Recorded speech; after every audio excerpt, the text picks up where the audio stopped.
All right. And we are live.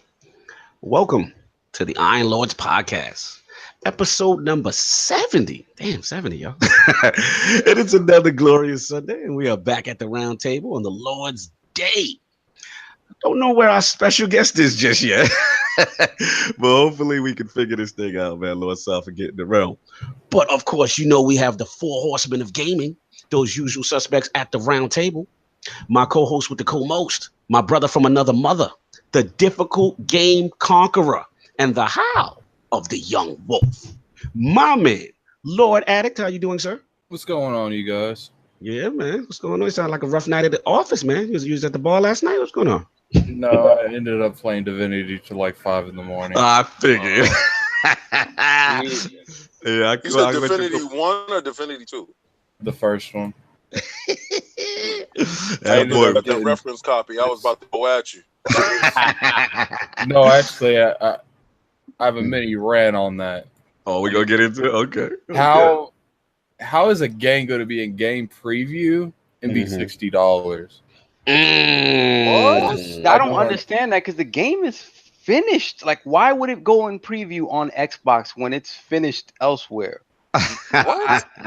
The game is finished. Like, I don't understand why it's in preview on Xbox. Oh, no. I guess Yeah, that's man. something we must That's rant something we have about. to talk about when we get to the lords. Interesting. And of course, we have our most technical gaming lord, the solo gamer who lives for the single player selfish experience, and also the Sostradamus, Mr. Offline Profile Illuminati, and Lord Patreon of the Iron Bank. My man, Lord Sovereign, how you doing, sir? What's up, guys? Doing well, man. I got to get out last night after 2 weeks of like being locked in like work mode. Woo! Got to Plataforma. go. Yeah, plataforma. I got to get my LeBlanc on. Oh, that's what's up. That's what's LeBlanc. up. The LeBlancs is back. Shoveling Man. all that meat. For the realm that doesn't know, Pause. Plataforma is a is a Plataforma is a place for the lords where we like to eat all the greatest and finest meats of the land Pause. and indulge. Pause. Shut up. Indulge ourselves in the finest drinks and what's it called? The LeBlanc. What's the The real? LeBlanc. Yo, It's let me tell a Brazilian caipirinhas, Woo! but it's Yes. different Yo, flavors. let me tell you, Yeah, let me kid. tell you something real quick, man. They real shiesty with these LeBrons, okay? Let me tell you, you're eating your food, and they come and they cutting the meat up next to you. Straight out. Pause again. So, but you got a smorgasbord of food all over. This place is the gluttonous place on the planet, the most gluttonous place on the planet. I mean, if you want to go there and engorge yourself and anything possible, it is right there. All types of fresh meats cut in front of you, blood still dripping off. They're like, do you want the red blood or do you want the Yeah. fully cooked in your face? Yeah. That's But right. then We they got want our a venison slayed in front of us and eat. right there. They bring the sheep out and cook them in front of you. Yo, and the lady shows up with the drink bar at your table, and if your table is popping, they hit you with the LeBlanc. Yeah. All right, now listen, the LeBlanc is so delicious. It is so delicious. This is the first time I've ever spent $200 on myself eating. Yes. Okay, let me explain. And I only eat fish. I'm a pescatarian. So most of that was on LeBlanc's. Come to find out, LeBlanc's is like $15. $15. Yeah. Yeah, the drinks ain't cheap, y'all. The drinks are not cheap, but it's something we kind of do annually. You know what I'm saying? A little At least tradition, right? once or twice. Yeah, at least Yeah, once or Lord twice. Marlonius, Lord Kai Batu was in the building. You know what I'm saying? Well, Yeah, Lord it's King good to do David so. has to abstain from that situation because they don't have enough fish for the king. So that's where we went after we saw Ant-Man and Wasp. So that was Mhm. good. Movie was excellent.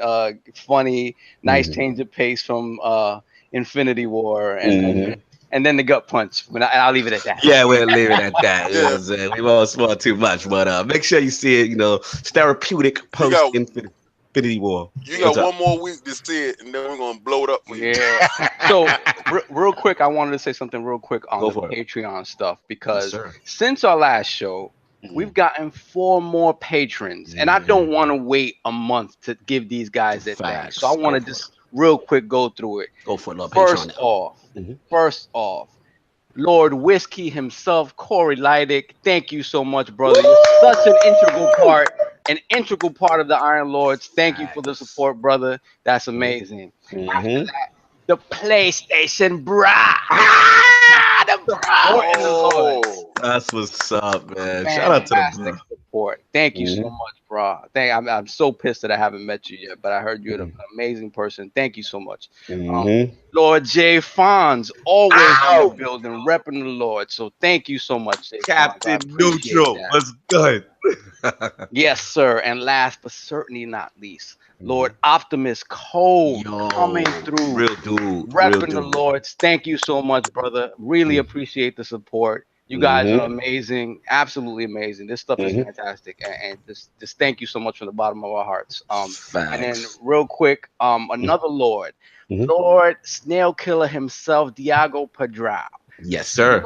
Lord Snail Killer has an issue where it's difficult for us to get him his rewards when he's won because of his geography. And he won the $20 gift card this past time, and it's just difficult to get it to him. So he graciously wants us to put it up in the chat for somebody to grab today. Oh wow.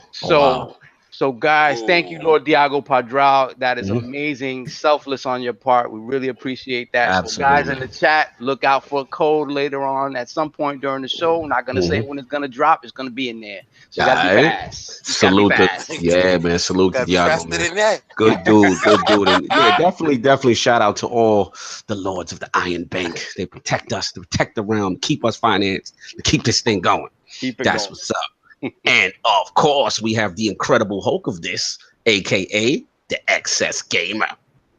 The Lord of Combat Sports, who is a man of his convictions, demands nothing less than that premium experience, and is the Get Money Gamer. Beloved Lord King, how you doing, sir? I'm doing incredible. Let me tell you something. I'm not even getting into combat sports. Why? Because if you want to see combat sports, you got to go to ILP channel. It's up. All right. So you got to check that. Bad happened right now. Yeah. Well, I wouldn't be ecstatic, Lord Addict, because I'm about to throw you in a fire right now. Check it out. Right. Check it out. We are moving in these Facebook streets. We are moving in these Instagram streets and these Twitter streets and on Twitch. Check it out. Lord Addict is head of the stream team. The stream team will be bringing you ILP content on a 24/7 basis. It will be 5 days out of the week, and on the Lord's Day, you might catch a Lord playing. So I want y'all to check that out. Now, when you go to the Instagram will have pictures and behind the scenes videos and everything up that you really don't get a chance to see on either the YouTube channel or you don't get to see on Twitter, but it's there. And the Facebook will give you upcoming events and stuff like that we're at and ways to purchase. But also, I want y'all to be on the lookout because we're wrapping things up and we keep on moving and keep on growing with the pure gaming theme. This is pure gaming. We want only gamers to game with us. So pure gaming theme, and we're moving forward with that when we get down with our partners where you can get that exclusive merchandise. That's the 4 Horsemen merchandise. Oh, that's coming. Nice round merchandise. Okay, that's the ILP merchandise. And soon you'll understand what Channel 5 is about. Real kung fu stuff. Talk that talk. Of course, man. I'm looking forward to it, man. We got a lot of things going, and shout out to Lord King and Lord Addict for spearheading the stream team and the social media movements. You know what I'm saying? So that is what's up. And of course, we have the gaming ninja himself, the Shinobi, Lord Cognito, spreading that realness in the realm of the ILP. Not telling you what you want to hear, but what you need to hear. So there was a little bit of UFC last night, so I don't know if you saw any of it. Completely missed it. I just got to see the end of the pack out. Literally, it'll be 1 minute. Santos main event, boring. He won decision. Chad Mendes came back. He fought Jury long hiatus, beautiful 1 round knockout. It was great. And the golden boy, remember Sage Northcutt? It was the surfer looking dude that was yeah. The guy Yeah, that I like propped him. up. Yeah, the guy that's Yeah, 0 I like 2 him. that the UFC tried to push up to the front. He finally got his first win in welterweight. So salute Oh, to good. him. You know what I'm saying? How'd he look? He looked Was it good. tough He for looked good. him? He was getting cracked up in the face real hard. He almost got dropped out of there in the first. But yeah, dude caught him with a stiff, like, I believe, left hand in the middle of a brawling exchange. And but he got up, he toughened it out, and he was actually getting grounded out on the floor. But then he bounced back. Oh, Yeah, man, he came back he didn't beautiful. quit like Matisse. No, he did Hello. not quit like Matisse. Shout out, yeah. Please make sure y'all watch Combat Talk, man. King is out there killing it right now. That is amazing. So that was pretty much what it is. But yeah, great win for him, TKO win. So shout out to that brief UFC little outro. So anyway, while we wait, hopefully, Lord Southbound will be able to join us in progress. But until then, I want to get into what the Lords are playing. So Lord Attic, you've been, what was that? You had some issues with the game? Was it Divinity? What's going on? What else you been playing? Well, I'm playing Divinity 1. Mhm. I've been switching back and forth from a variety of different games that's on Xbox. Mm-hmm. And I played a little bit of Moonlighters too, but that's about all. Okay. We gotta send them. Hold on. I gotta call FedEx Fast right now so they can send you over a 5-hour energy. Call it though.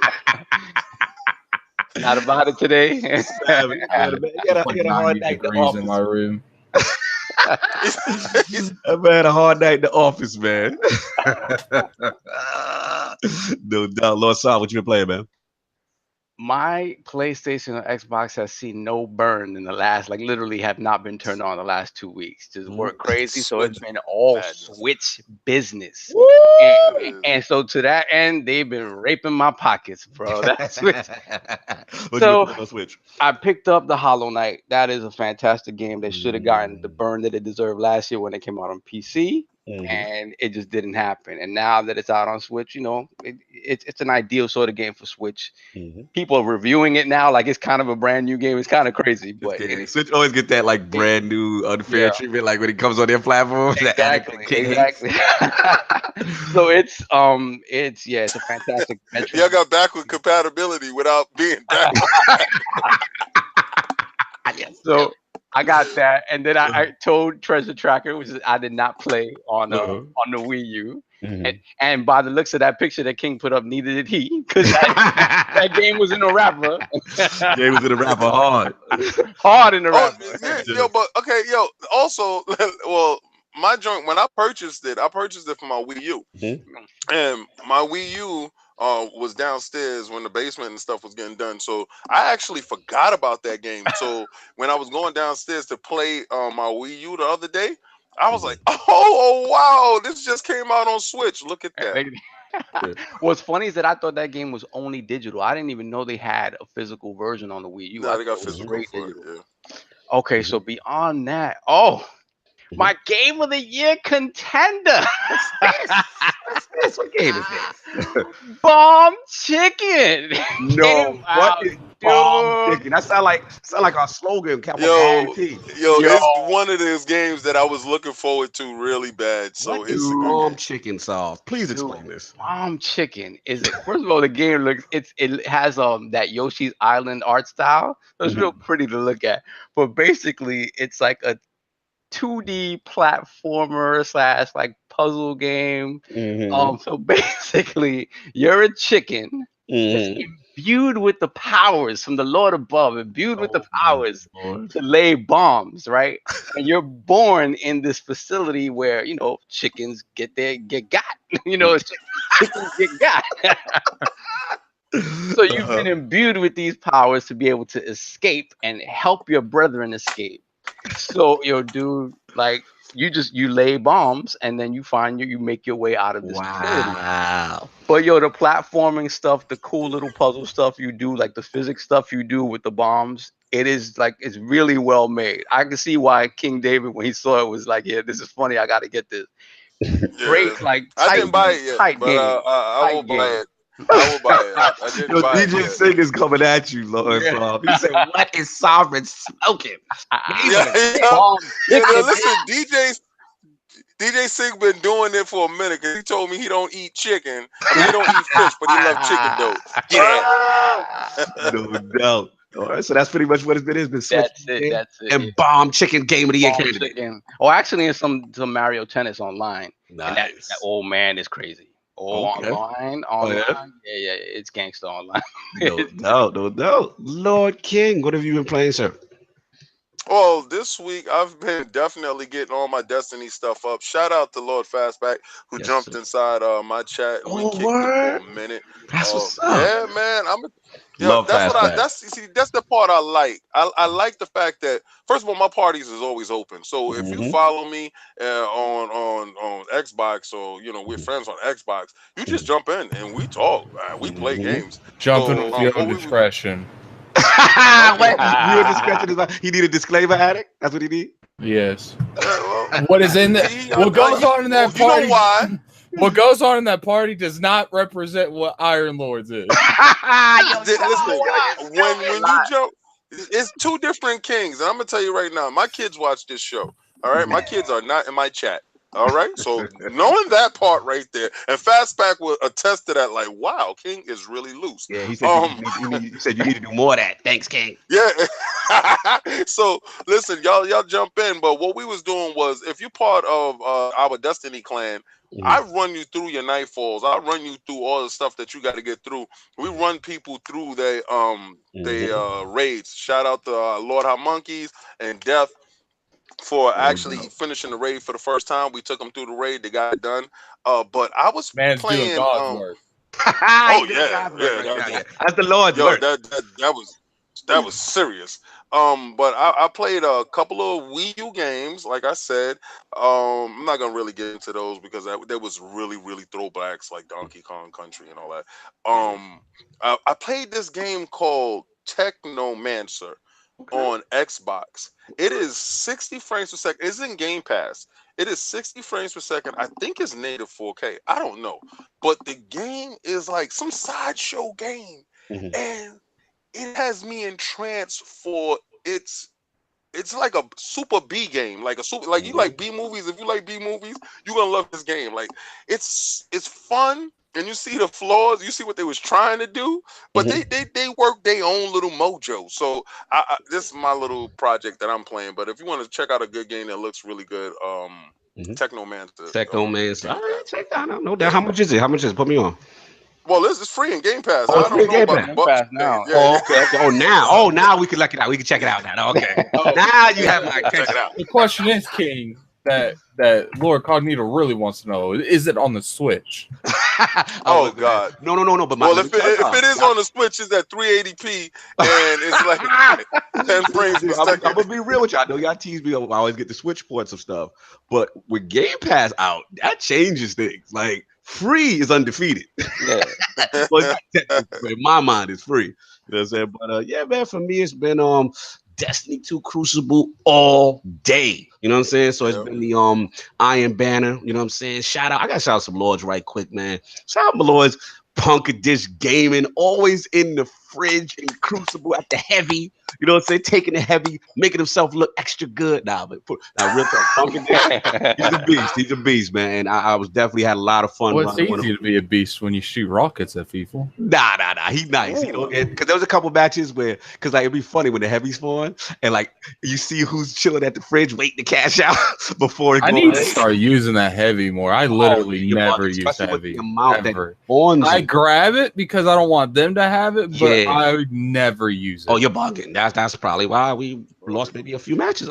You gotta use that heavy, man. Wow. So what is that? Like, out of all the 20 games we've played, I might have not been on top of my game 4 of them. Stop it. You wasn't that dumb. Yeah, but the fact that you hold the heavy, when you die, the heavy drops out of your butt. Drops out. So what you need to do is just make sure that you use that heavy because you're walking over there giving them heavy. Bringing it to them. Like I love that delivery heavy.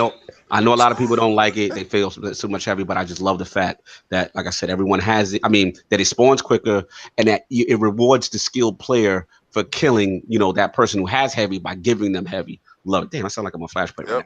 But anyway, and also I want to shout out Lord Addict, of course, doing his thing. Lord Sinister, Irrelevant Native, man.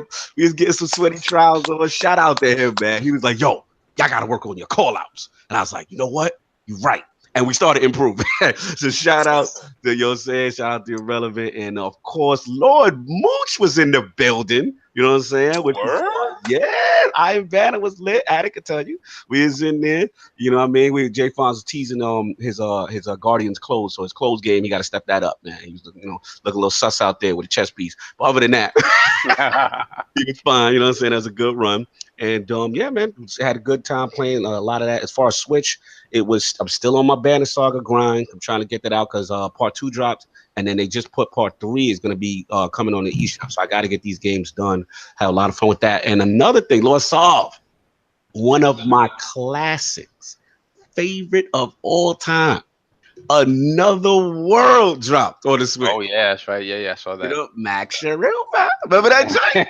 Oh God. Yes, Max Sharuma dropped with Buddy. So I had to pick it up. I pick up Another World literally on every platform it drops. It doesn't matter what generation. That's one of my favorite games of all time. And that game, I believe, when we had Lord Jacobus on, was created all by one man. That game. Yeah. That's insane. So shout out to the legendary Another World in the library now on Switch. So we're going to get into what's up? Hold on 1 second. Let me give a shout out to our stream team member, L Boogie.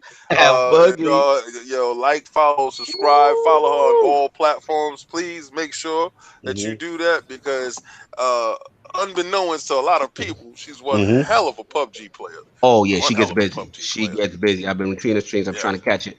Yeah, she definitely gets L Boogie up in here. Proswell up in here. Let me stop. But yeah, man. So last week's E3, not the E3, the poll last week was actually with rumors of next generation consoles appearing to be releasing much sooner than later. How do you feel about the current generation of consoles coming to a close? The winner at 53% in a fairly close 3-way ILP poll is the current generation is over too soon. This generation was just hitting its stride group. So that was first place. Coming in at second at 39% was the current generation is too underpowered. Bring on the next gen consoles. And coming in at last at only 8% was I don't care. Y'all don't want that smoke with Google Yeti Group. So thanks to all the Lords who voted last week's poll. What do the Lords think about it? People are not ready for the next generation, it seems. What do you guys got to think about that?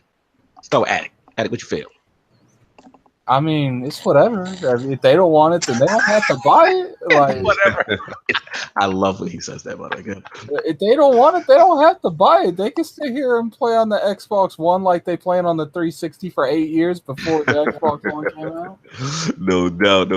I'm surprised you would say that because you seem like resistant, like when the X came out a little bit, like you don't care about the 4K. That's because it's not a next gen hardware. It's what we have now, just a little extra. All right, a little extra, little bump. He said, "I don't want that bump. I'm gonna stay with the OG." I don't want the bump, okay? Unless it's a new bump, I don't want old bump, just a little extra. You don't want the bump. Stay with the bump. I'm trying to stay away from the bump. Yeah, man. So, what's up? What you think, man? I mean, listen. My thing is, whenever it does come out, it could be 2 years after the initial launch. If it drops, I'm getting it. So, like, I can play devil's advocate and say, whatever the proper thing to say, but I'm getting it regardless to when it comes out. So, if it's 2 years out, a year out, 5 years, whatever. But I think the base consoles have been out for 5 years now. That brings it back to the release cadence of before the 360 and PS3 era. Like we just got people got spoiled with that. We got to remember that 360 and PS3 lasted as long because of the economic situation in the country, where it was not viable for them to announce another $400 machine in 2000, 2008, 2009. So can we agree that if this thing comes out next year, that mid-generation consoles are useless? It's just gonna bring up. It's just gonna bring up. It wasn't even mid-generation. It was like 2 years before the system came out with generation. My X works very fine. Yeah. I do apologize if you don't see the viability in it, but to me, it's very viable, brother. If it comes out next year, that means they're trying to force feed us the 2-year, phone thing, and for me, that's fine. It'll work. Maybe some people won't like that, but the fact of the matter is, useless. I don't think so. Not at all. Like I said, I love my ex, but I think you gotta really convince people with these upgrades then, because you bring it out next year. That means 2021, you're bringing out the upgrade. Gotcha. No doubt. Yeah, man. I mean, it's interesting. I think I kind of felt that way. I didn't know how the rest of the lords did, but I'm gonna tell you right now. I'm a hardware thought. Pause. So if it drops, I'm gonna pick it up. But do I want it? No, I didn't. My X hasn't been maxed out. So, bruh, until you show me games that shows me the potential of my system that I just spent $500 on, put that other stuff in the bushes, because I really don't care for it. I mean, show me the reason why I gotta abandon this hardware that you just sold me, telling me is the newest, greatest, that has all this technology inside of it that you ain't even used yet, and that you're gonna tell me, yo, the newest, hottest, latest is right. No, we're not gonna do no cell phone model on this situation. This is not gonna be a thing that I'm gonna embrace. I'm gonna buy it because I'm a fool. But I'm going to tell you what I like it. No, I won't. So, like, on a serious note, they go a cell phone model. As much as I hate to say this, I'll go to PC gaming. But this is the thing, though. If you think about it, though, right? Like, at the end of the day, if you're forced migration people every couple, like 2 to 3 years. What about even with forward compatibility? That wouldn't force migration. Nah, I'd rather be on PC. That's the reason I have an Xbox. Like, the crazy thing is that people are resistant to that, but these consoles are cheaper than a new phone. They are. Like, that's a fact. That's a fact. That's a fact. Boss Move's coming at you, King. He says, "See if these water push the Xbox One X to its limit." Oh, wow. No. Apparently, State of Decay pushed the X to its limit. So, yo, Digital Tag and Floyd Spencer selling wooden nickels out here. Yo, they going in right now. So. No, like I said, man. Let me hold on. That one gonna get addressed right there. That's gonna get addressed. You gonna stop. You gonna stop going that Phil right there. You gonna slow that right there down. I will get you struck inside that chat. You will get struck. Damn. One more word out of him about Phil in that chat. You gonna have to strike that man. You gonna have to put him on timeout. You gonna have to have a seat. You gonna have to have a seat. Look, at the end of the great name. That's not gonna happen. At the end of the day, I feel like mid-generation consoles are worthless because they can't take advantage of that mid-generation console, because by the time they're already on the next-gen consoles. So, like, it's just... No, but you know what? Who's taking advantage of their system? That PlayStation is, though. Let's keep it 100, though. Let's keep it 100, though. Like, that God of War is God of War, for real. Like, you know that, like, listen, they bringing out The Last of Us. That Ghost of Tsushima, they just told me, and I really thought it was next-gen hardware. They just said, nah, that's that PlayStation Pro that you purchased is right there. You're going to get it. It's going to be checkerboard, but what you see here is what you get. So you're telling me that, okay, you're going to bring out the PlayStation 5. You'll talk about it. But these games that look graphically incredible, you're maxing out this system that I paid $400 for? Thank you, Sony. I appreciate it. Microsoft, follow their damn lead.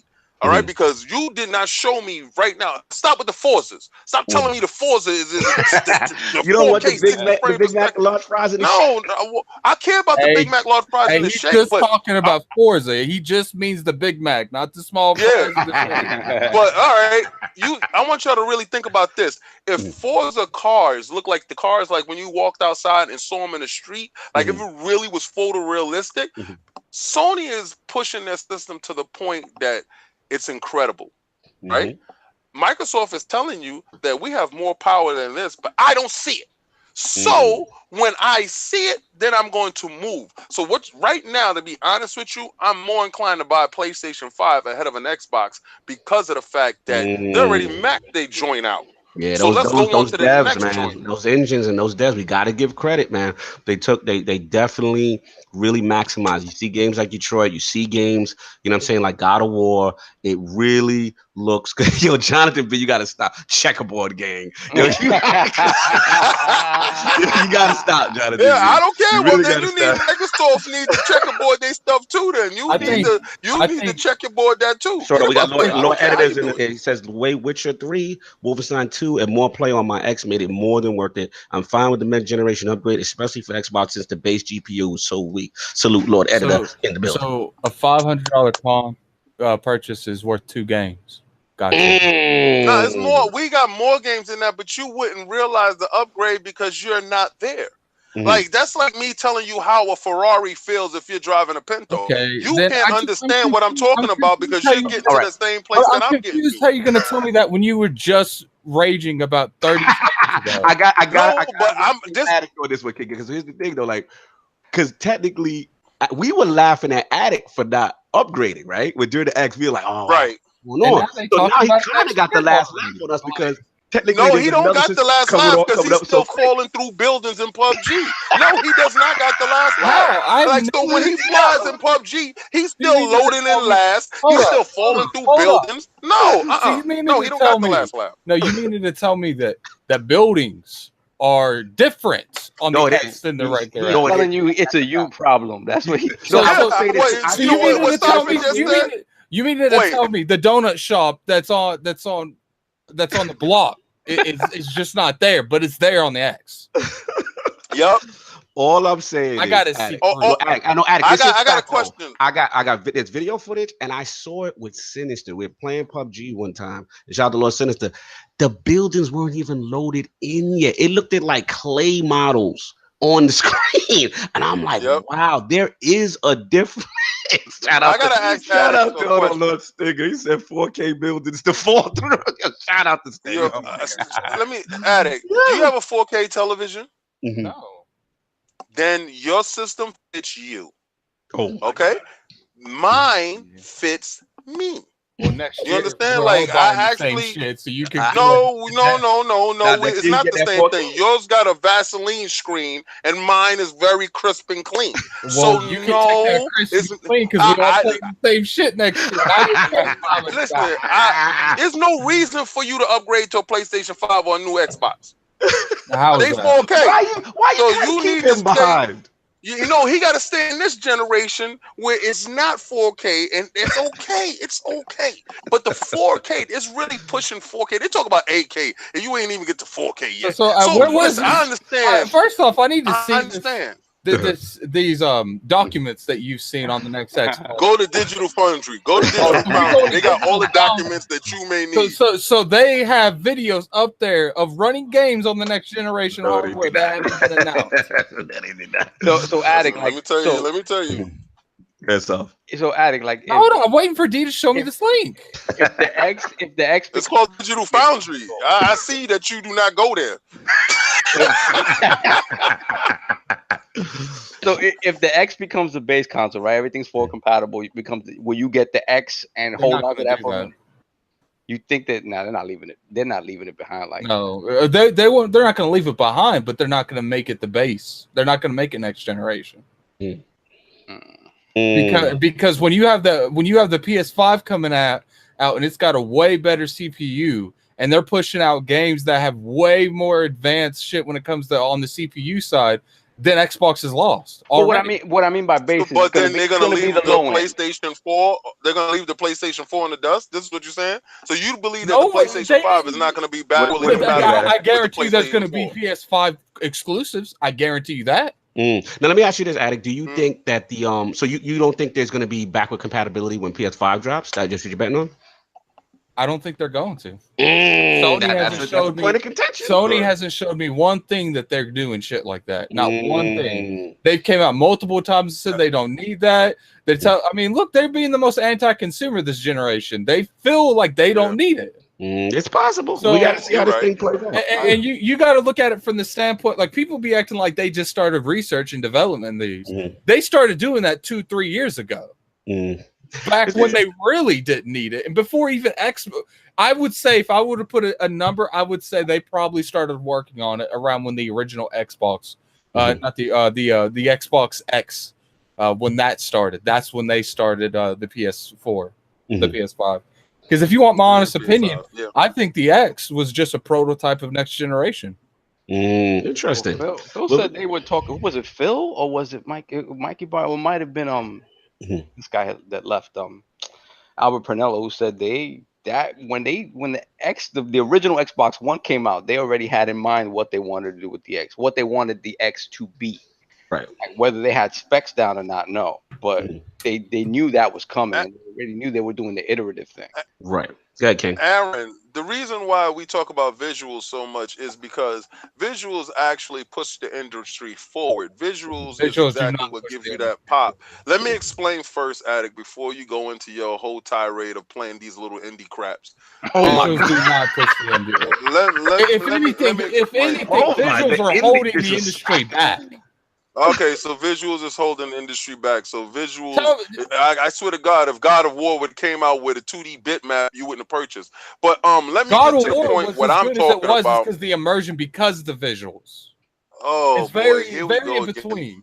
It's rudimentary. It's rudimentary in his gameplay. You didn't talk yet. I didn't even speak yet to get my point across for you to even rebut anything. So you sitting here trying to rebut something I ain't even say yet. So you trying to put up a blocker. This ain't Fortnite. Stop trying to build a little building before I shoot my gun. Let me shoot my gun first. Let's see if you get shot. Let's see if you get shot. Because I think you're going to get shot. Why would you shoot a gun on Fortnite if they didn't have a building? See, this is what I'm talking about. This guy right here, he don't want the smoke, so he's trying to give you smoke screens.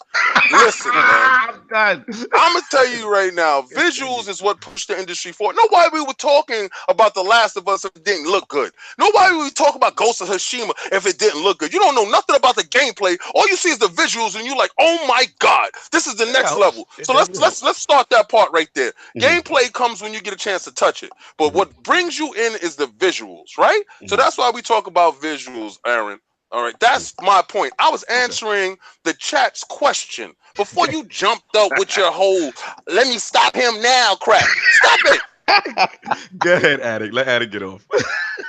All I have to say is there's been games that have been directed to look good, but sucked and have low Metacritic scores. Right now on Metacritic, Order 1886, they made it to look phenomenal. Game sucked. Final Fantasy 15, game to make it look phenomenal. Game sucked. Rise made it to look phenomenal. Game sucked. Easy. games are being no, but listen, Attic. Right. And not play well. I hear what you're saying. Yeah, and Solve, I see where you're going to. I mean, the thing is this, Attic, and you are correct. Look at this. You have to admit this, though, Attic. You have to admit what King is saying on one side, that the visuals of a game will at least draw you in more. Well, that's what I'm saying. The problem is, that's what their priority is, to sell you a good-looking game that plays like shit. Right, but the thing is that those games, especially like King said, to move the industry forward, if they're trying to sell you a brand new $500 piece of machinery, they're gonna come out with indies. So let me get this straight. They're gonna show me something phenomenal like Rise comes out, it gets like a 68, 62. Doesn't matter. It matters. It didn't get a 68 before you saw it. I can tell you that there wasn't no 68 on that visual. It doesn't matter because they look at the game as a whole entity, not visuals when the game comes out. Correct. No, let me explain something. They don't sell you gameplay when they're showing you a game. Well, apparently they don't. They're showing you the visuals.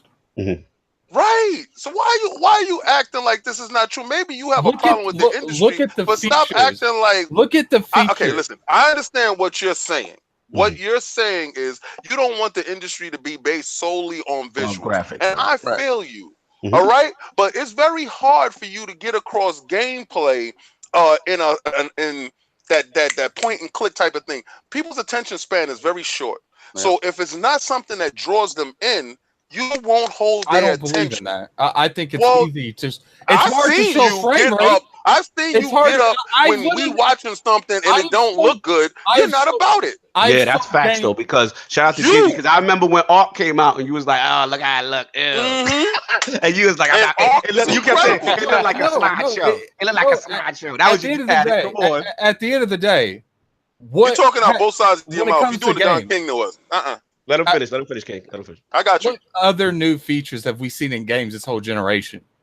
No, I see. That's a different argument. It's different because argument. people are building games to look good but not play good because they want They're to not- bring people in. Listen, I will say, there's a priority in that. Yes, there's a priority in Like the only thing I marketing. could think of is the Nemesis system. That's all. That's Right, but literally that's all. a different conversation. Now, if we want to talk about what has the current generation brought feature-wise, as far as innovation, you got an argument on that. We're just talking about when a game is made and it's presented, right?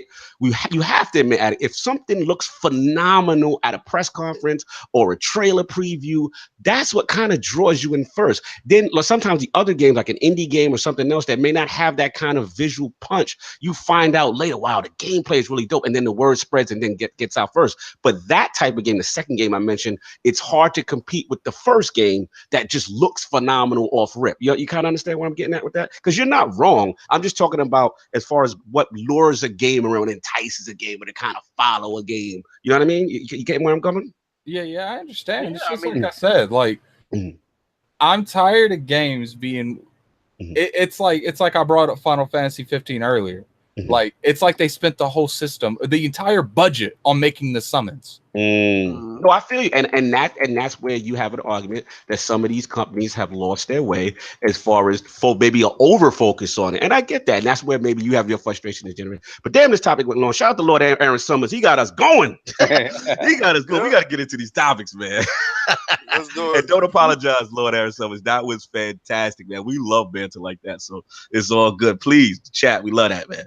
So we gonna get into these topics. So this one's gonna be a two-part topic. I'm gonna set this thing off here at the round table.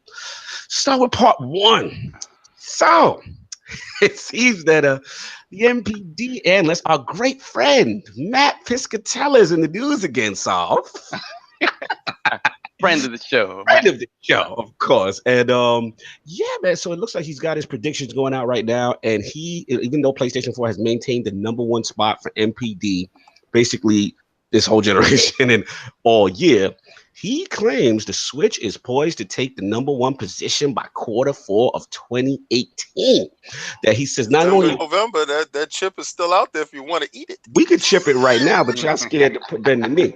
But the MPD believes that Switch will not only knock PS4 off its throne for the quarter in the end, but it will be the best-selling console of the year. He quotes Pokemon Let's Go, Smash Brothers, and he said that besides the fourth quarter, he actually had a list of also his top 10 games. And what I thought was interesting about his forecast for 2018, out of the top 10, and I thought King and Addict might find this interesting, was that he had like Red Dead Redemption 1, Call of Duty, Battlefield, NBA 2K19, Far Cry 5, Madden 19, Fallout 76, he's got #7, God of War still 8 in the top 10, Monster Hunter World 9, and then he's rounding it out with top 10 with Marvel Spider-Man. So pretty solid list as far as, the top 10 sellers of 2018. But what I did find interesting, to the Lords is that he didn't have actually any Switch titles in his top 10. So one, what do the Lords think about this? Do we think this forecast is accurate by Matt Piscatella, Lord Piscatella? And two, also about that top 10, of listing games for best-selling games of 2018. So let's start with Lord Addict. What do you feel about this, sir? I think it's possible they can beat MPDs for the year. Mm. It's only America. Mhm. I feel like that's where the bulk of the sales for the Switch is coming from right now, is America. Yes. Uh, Wait. You can't discount Japan. No, Japan, they're killing it. Japan, they're destroying. They're not even close. Well, I didn't say all of the sales are coming from America. Yeah, but Japan is the Is huge it the thing. bulk of them? Yeah, and Splatoon is like #1 out there. Like, Yeah. shout out to Lord Yeah, Spawnway. that lets you know what they know. Yeah, like they numbers up. Look, at the end of the day, Not a fan. they might be doing You not a things. fan of Splatoon. And for the most part, like, let's be real, all the games coming out on 2 platforms that chances are everyone that has a Switch has at least one of them, or a PC. Well, let's not tech PC because Red Dead's not coming out on PC. Oh my god! But At the end, it's coming out later, right? Like, it's not. I don't think it's been announced or anything. It hasn't been announced. It's been hinted at. I mean, it's coming out. It's just how long do people? Yeah, shout out to Lord Sam. I understand your point, Lord Sam. He's saying that as far as the top selling games of the year, remember that Nintendo doesn't provide digital numbers, which is actually shows it's more impressive with Nintendo. But where I disagree, Lord Sam, is that I still feel Pokemon will be on that list. So I felt he was being very like conservative. Pokemon's coming out in November, and Pokemon's always about a year out thing. It's a wireframe on the switches in the bush. I think it's going to sell well, but it's not going to be the first month. It might push out. I mean, you got to think it's going to push out like maybe I would say 3 to 4 million in the first month. Right. But then you got Red Dead probably going to push 10 million the first month. Right. All right. So you think he was over conservative with the top 10 of 2018 games? Like, you feel that a Switch game will crack that top 10? So here's the thing, that those 2 platforms are out. They've been out for longer than the Switch. A lot more people have those 2 platforms. Right. Well, when you drop Super Smash Brothers and Pokemon within a month of each other, that is a reason to buy a Switch, and you're going to have flocks of people buying the Switch and buying that. And the reason that they're not going to be on the top 10 of the most selling games is because there's already 70 plus million PS4s that you can just go out and buy the game for. There's already 40 million plus. Yes, I said 40 million. You got to get over yourself. 40 million plus Xbox Ones that you could just go out and buy. The Switch, not so much, because they're going to have to buy it to get it, and it's not been out. Okay, I see where you're going with it. Lord Sov, what do you feel about this, man? Will the Switch be the best in 2018? Yeah, I absolutely think they have the ability to do that. I mean, Addict hit the nail on the head, really. They've been, Switch is what, a year, not even a year and a half old yet. But I wouldn't be surprised if it didn't win, too. I mean, and you mentioned something last week, Addict, about how you think there would probably be a Red Dead bundle for PlayStation 4 or something like that. So that's going to move. It's going to move PlayStation units. My thinking on that sort of stuff is like what you said. This, 80 million PlayStations out there, 40 million Xboxes. Most people have those consoles already. So I don't see consoles moving per se. The thing is, big games. PlayStation's been winning the whole year, so it's going to have to drastically sell the last couple months to the equivalent of losing 6-7 MPDs. But I think, to me, it's like you said, people more than for a PlayStation, more than for an Xbox, people buy Nintendo consoles for those Nintendo properties. But if you look at it from the perspective of last year on like the holiday sales, that whole November and December, it wasn't even that drastic of a difference between the sales. Right, they were all close. They're pretty close. Yeah, pretty close. If we get a similar thing like that, there's no way they beat PlayStation. They might beat Xbox. There's a good chance they'll beat Xbox, but I don't see them beating PlayStation. So let me ask you this, Lord Addict. What about, again, which Lord Piscatella talking about, the power of the 2 Pokemon games? And you yourself said that Smash Brothers is a last ILP. You said that's a system seller. It's a system seller, but it's like I said, they would have to dramatically sell that because PlayStation's going to go off the shelves too. They're having that discounted bundle. They're having the Slim on discounted. They're going to have that Red Dead bundle. Right. People are going to pick them up in droves. I would say, for them to win MPDs from losing half the year, they would have to push at least 600 to 1.5 million more than the rest. So now you sound like you don't think they're going to be the best. I said that I could see them doing it, but I can also see them not doing it. All right, so pretty much you feel it like it's close. Okay, yeah, I got you guys. Fastback in the chat said this: they didn't win last year during the holidays with Mario, which is true. Nope. But I'll tell you this: there's something about there's an accessibility to Smash. And there's an accessibility to Pokemon that Mario doesn't have. Look, let's just be real here. The honeymoon phase for Zelda's over, okay? But even then, people love Zelda, but Zelda is sort of considered like a hardcore game. It's not like your average kid who goes to Nintendo is not being like, I want Your Zelda. average kid right now is playing Fortnite on their mobile phone. Yeah, facts. He's right though, so he's right. No, you're absolutely right. But what I'm saying is that Zelda is a system seller for guys like us. True. Not necessarily the youth that they're aiming at with Pokemon and even Smash at the end of the year. I mean, it's different. To me, that Pokemon is going to. They have a better chance of winning with Pokemon than Smash. I think so too. I think Pokemon is the one. But I'm sorry. It did. Lord King. I'm sorry. You good? Because Lord King's Is he over there dying? Do we need he's an ambulance over there? He's ready. He's ready. Get an ambulance. Get an ambulance. Get your hopes and your dreams is dead. He's choking on that one chip. Just like I told y'all before, I'm telling you right now. Just like I told you before, whenever y'all want to do this little chip and bet the chip, we could bet it now for them not winning the match. Keep dodging that. Let's get to now. Let's not dodge not deflect. If you confident, let's get to now that Switch will not win any MVP, and they're the I said November, December. Okay, so I said November, December. No. Make a bet who wins the whole year. Bend the knee. Start right now. You said make a bet who wins the whole year. PlayStation already won. They already won most of the year anyway. Yeah, I'm just right there. That's so it doesn't make any sense. I wouldn't do no bet for like that. That's a rule. Let's move on. Since y'all scared to bend the knee, let's move on. All right. See, I know you changed the narrative and you're moving to goal. I hear whatever. But listen, I'm gonna. I want to just say this. I want to say, I like Matt Piscatella. I do find him a friend of the realm, but this is clickbait. All right. None of your titles. You had none of those titles up inside.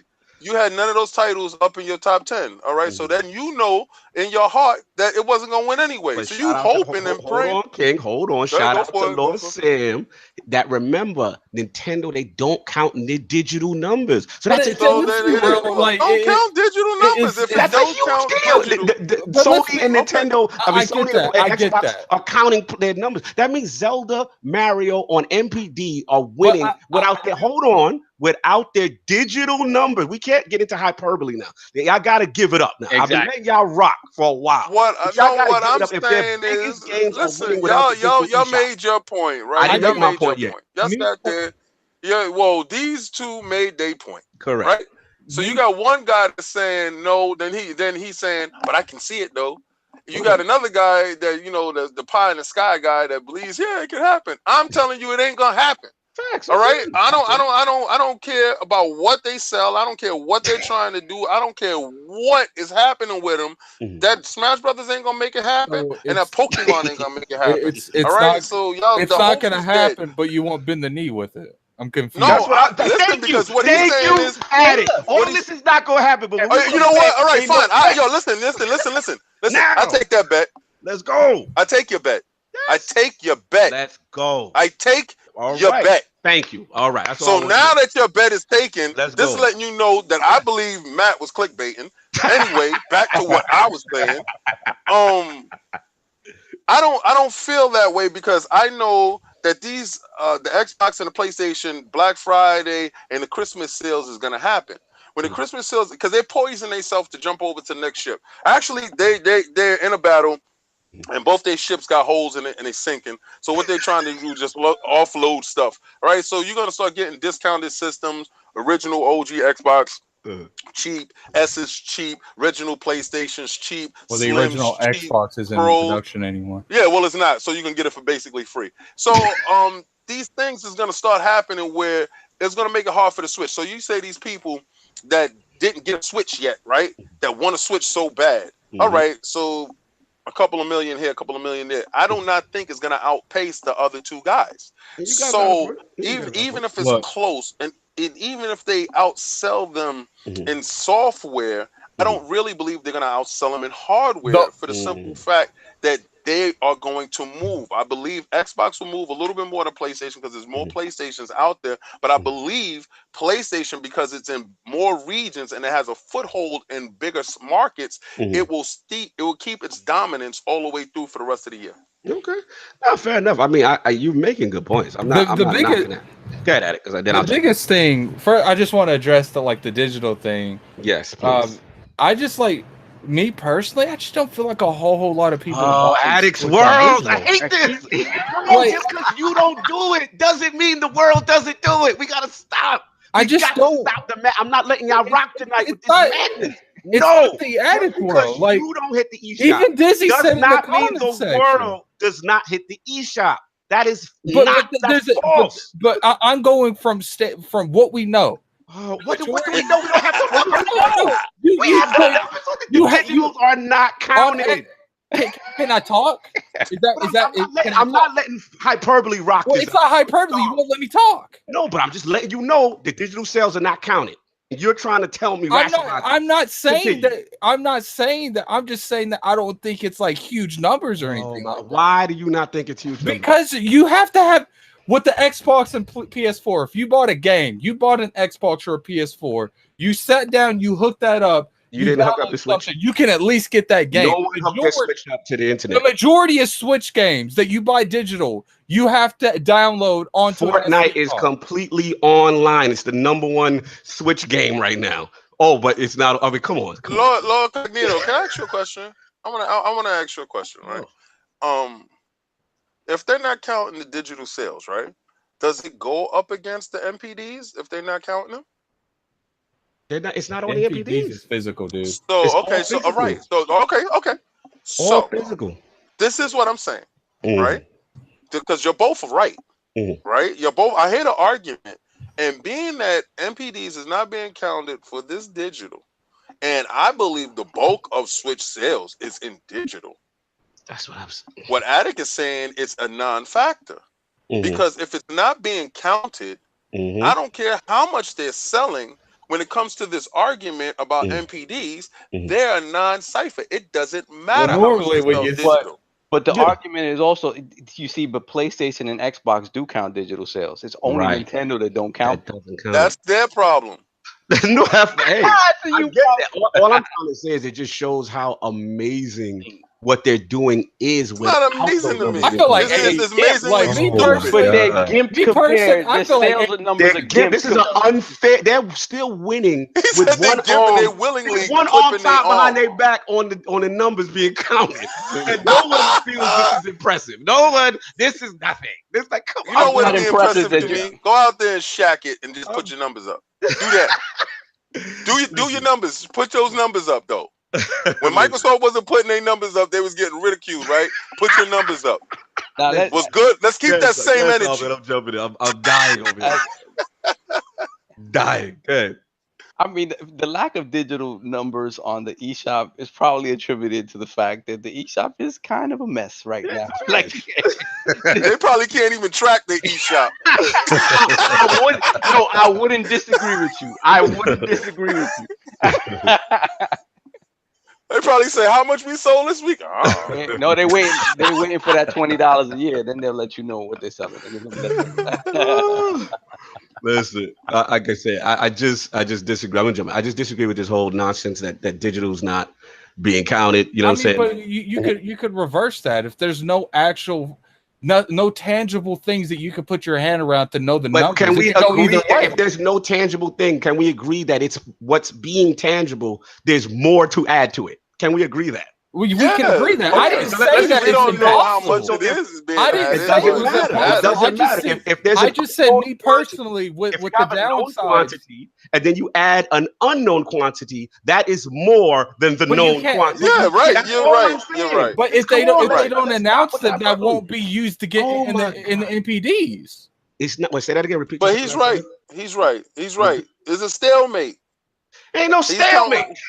Counting ghost numbers and we counting real numbers. Get your ghosts to line up. So get your ghosts to line up so we can count them. Is Microsoft not counting their line up at all? Right. So we don't. I would be 100%. That's what I said. I would be 100%. They scared to put anything out. That's the only ghost. I would be 100% be like the Switch is doing massive numbers digitally if they had a better storage unit. What does that? But that's because a lot of people would have to go out and spend more money on an SD card to even download shit. Which is kind of low key mandatory based on the fact that the internal was so low. Let me get to my point. Get to the next topic. Well, Oh, if you have the physical cartridge, it's not mandatory. I've lost it. Well, no, like, I Can I needed to speak say ever? what I was gonna say. Okay, continue. Like, it's this Pokemon. Like, I don't know how most Pokemons do really well, but this is the one that I don't know what's gonna do because it's not your standard Pokemon game. Right, that is correct. Pokemon Go did really well, but a lot of people that play Pokemon Go, they took it for what it was. Right. I don't know if people are going to be down for bringing those features into their Pokemon game. Okay. So that's going to affect their overall sales. I mean, If Pokemon doesn't have a decline in sales because of that, between that and Super, they have a good chance of beating MPD. I think that's not going to affect it that much because they know that the real one's coming. If they had no idea that the casual don't. The casual's going to see that as the new Pokemon game. True. They're going to look up Let's Go Pikachu, which is a whack name, but we won't get into that. And they're going to look that up. They're going to look at that trailer and be like, that's some Pokemon Go, which, some will like that, some won't, because there's a lot of Pokemon people that played that 10 years ago that stopped playing it, that bought a Switch, and they're going to look at that and be like, that doesn't look like Pokemon. He said, I'm losing it right now. I'm losing it right now. I'm waiting for the pick. This man been talking. I can't get the point off, but when he's got all his points out, I'll be ready to go. Now go. Okay, then I'm not going to get interrupted this time? All right. So this is what I'm saying. Y'all drive me crazy. Here's the deal. And we got to stop. And I hate this with hardcore gamers. We have to stop living in this bubble that what we feel and what we think is gospel, right? We have to think from the mindset of, you know what? There are casual people who don't have all this information and, hey, they're just going to get a Pokemon game, or, hey, the new Smash Brothers is coming out, or whatever. Now, in reference to Matt Piscatella's whole thing, you know what I'm saying? It could go either way. I'm with King, actually. I'm actually with Addict, excuse me, in that respect, that it could go either way. Freudian slip. Yeah, Freudian slip. I didn't want to say that. So, it could go either way. This thing is going to be close. And I agree with you, Addict. At the end of 2017, you know what I'm saying? It was very close, and PS4 definitely won the MPDs. The only thing we have to get away from is the eShop thing. And that part I'm not letting go. Because at the end of the day, that is a huge resource that is growing constantly. That is the number one place for indies all over the place, regardless of the fact that the eShop is a mess, right? As far as the way things are organized and all that crap, you know what I'm saying? But as we know, this we do know, every indie developer, which for the most part, has said their titles sell more on the Switch than the PS4. Well, I wasn't talking about the indies. I was referring to the games that's going to sell the console. I'm bringing this up to my overall point. I'm getting there. What I'm saying is, so we got that information from devs. They're telling us, yo, it sells more on the platform that has the lowest, the install base that's lower than these two giants. So that's the first point. Now, as far as the MPD and the whole numbers with, the top 10 and what King is saying, I hear what you're saying.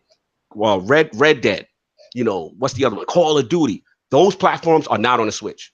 King, you got a strong argument, right? Destiny, you got a strong argument. This thing is going to be close because at the end of the day, those are multi-plats. Those are huge multi-plats that are not on that platform. I would say if the Switch, Xbox, and PS4 all came out in the same year, there's no way.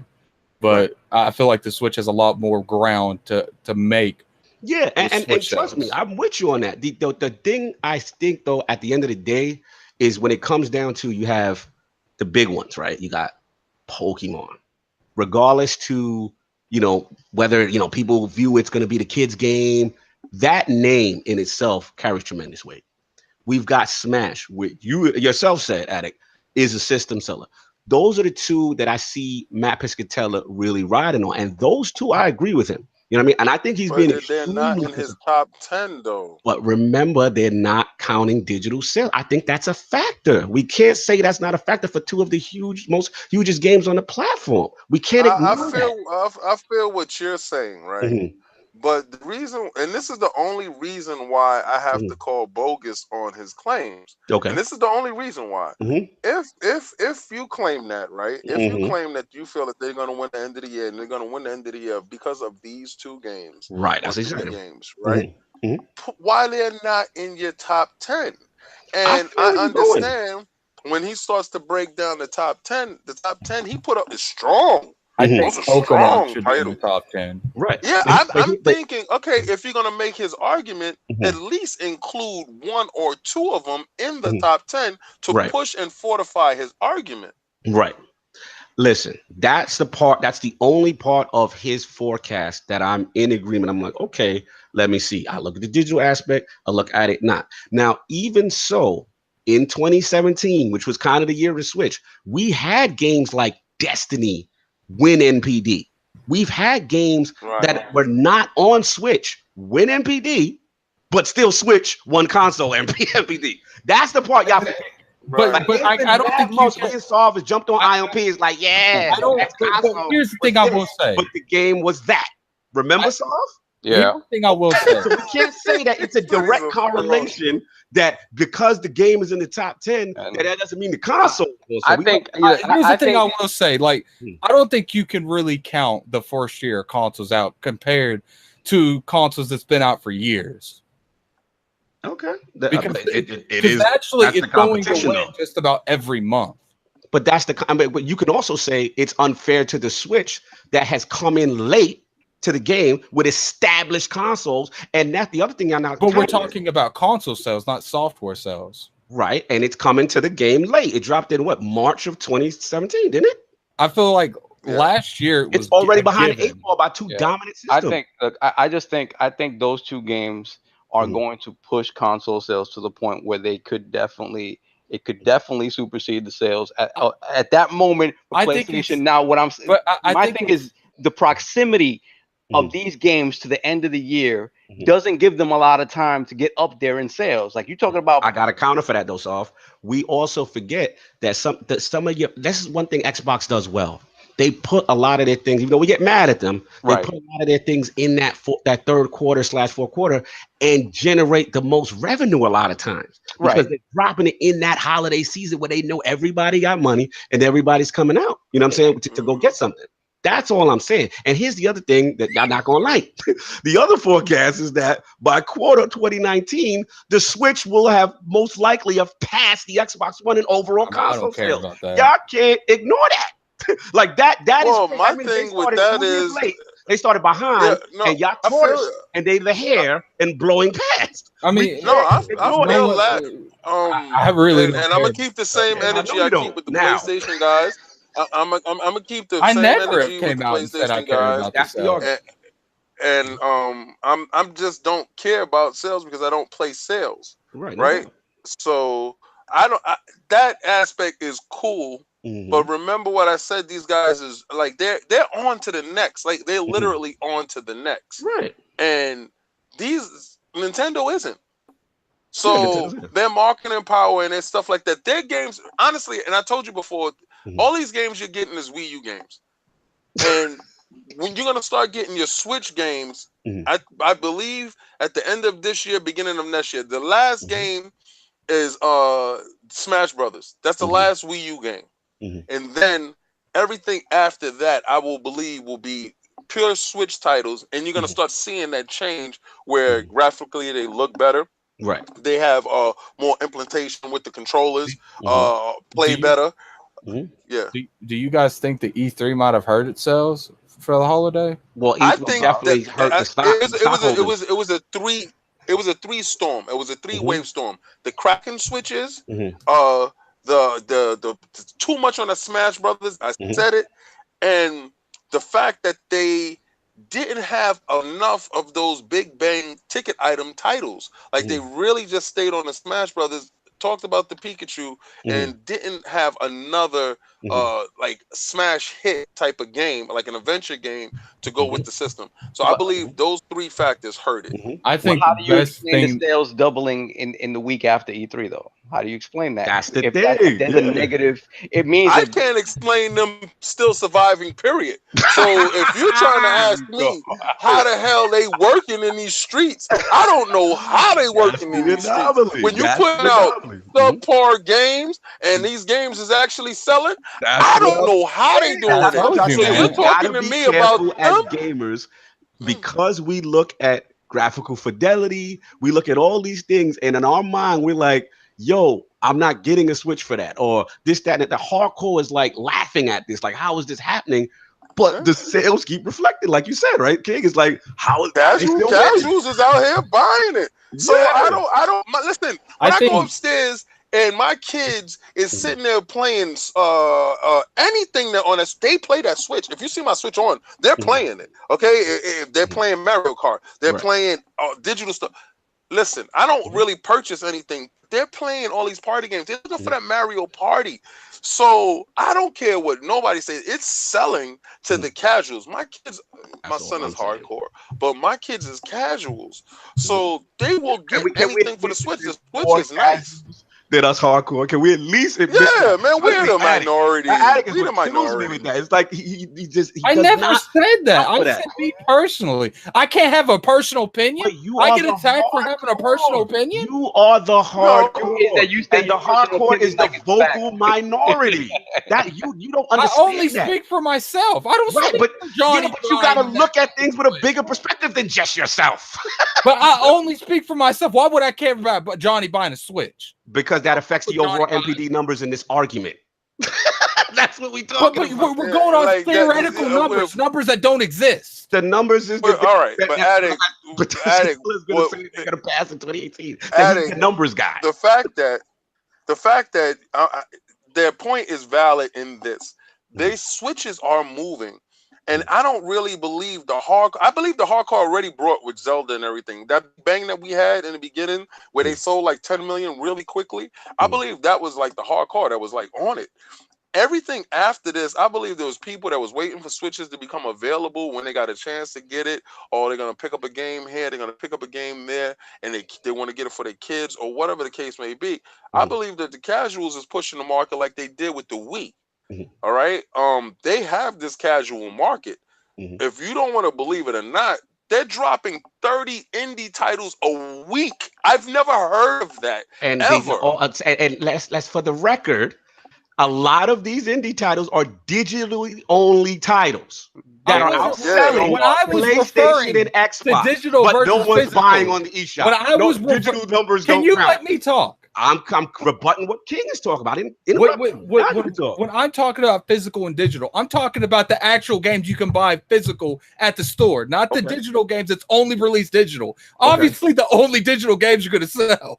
Right, but at the end of the day, but you said that the eShop's really not that a factor. That it's an unknown. So come on, like you can't have it both ways. That's what I'm trying to say. Like you're not giving enough credit. But here's the thing: like we can't talk about that because we don't know the numbers. I just talked about numbers. That's digital only. What are you talking about?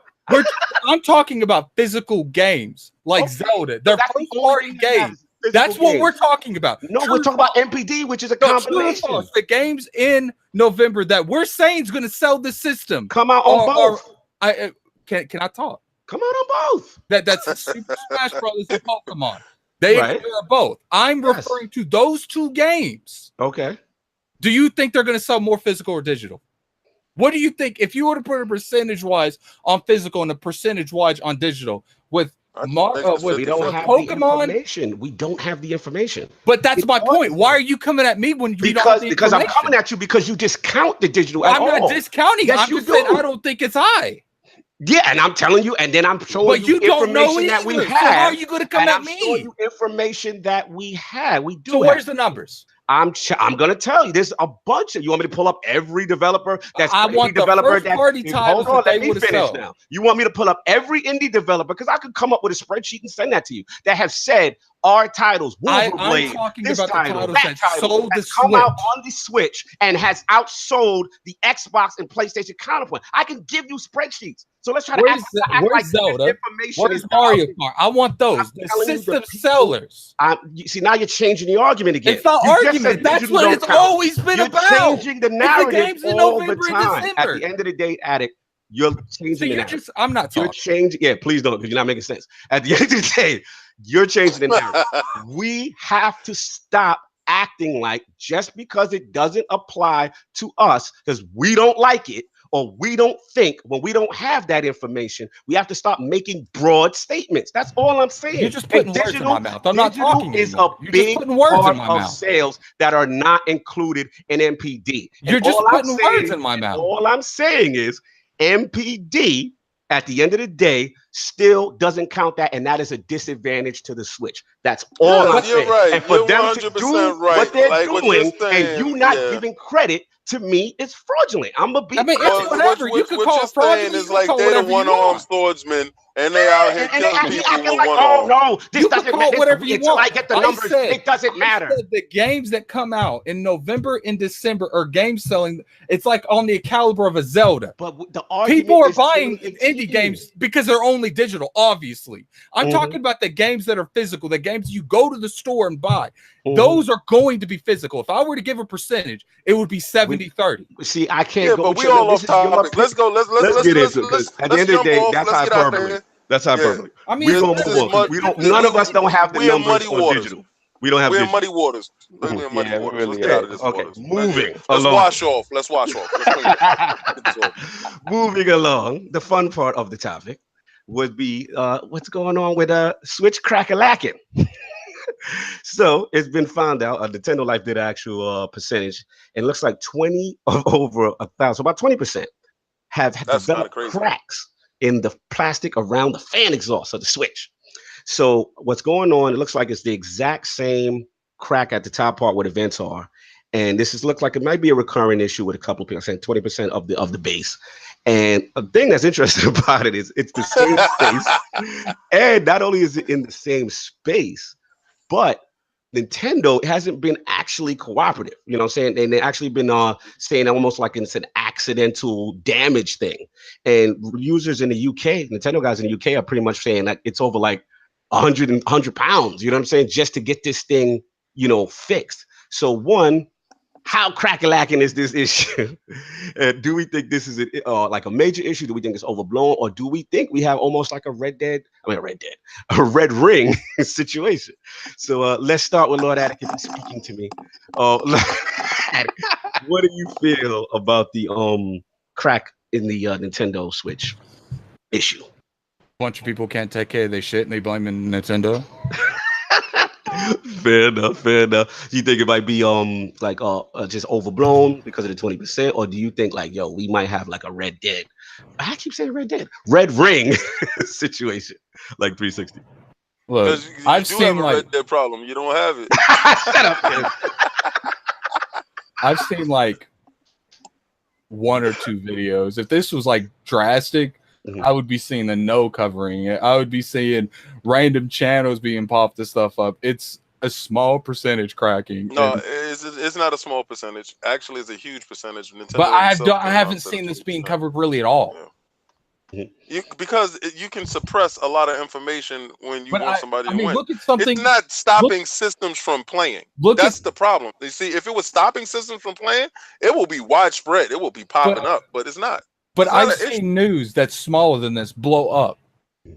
Yeah, but it's not stopping you from gaming. But I've seen news smaller than this, like that the anti-consumer thing that Sony did with banning the account. That blew up. And that was one person. You mean to tell me that 20% of Switches is blowing up and I don't see anything? Listen, just like El Boogie said, it's a problem, but it's not big enough for a recall. You understand? It's not a situation where you cannot game. It's aesthetically not big enough. It's the screen is not cracking. It's the vents. It's the vents on top or at the bottom. That's it. I feel like it's not an issue.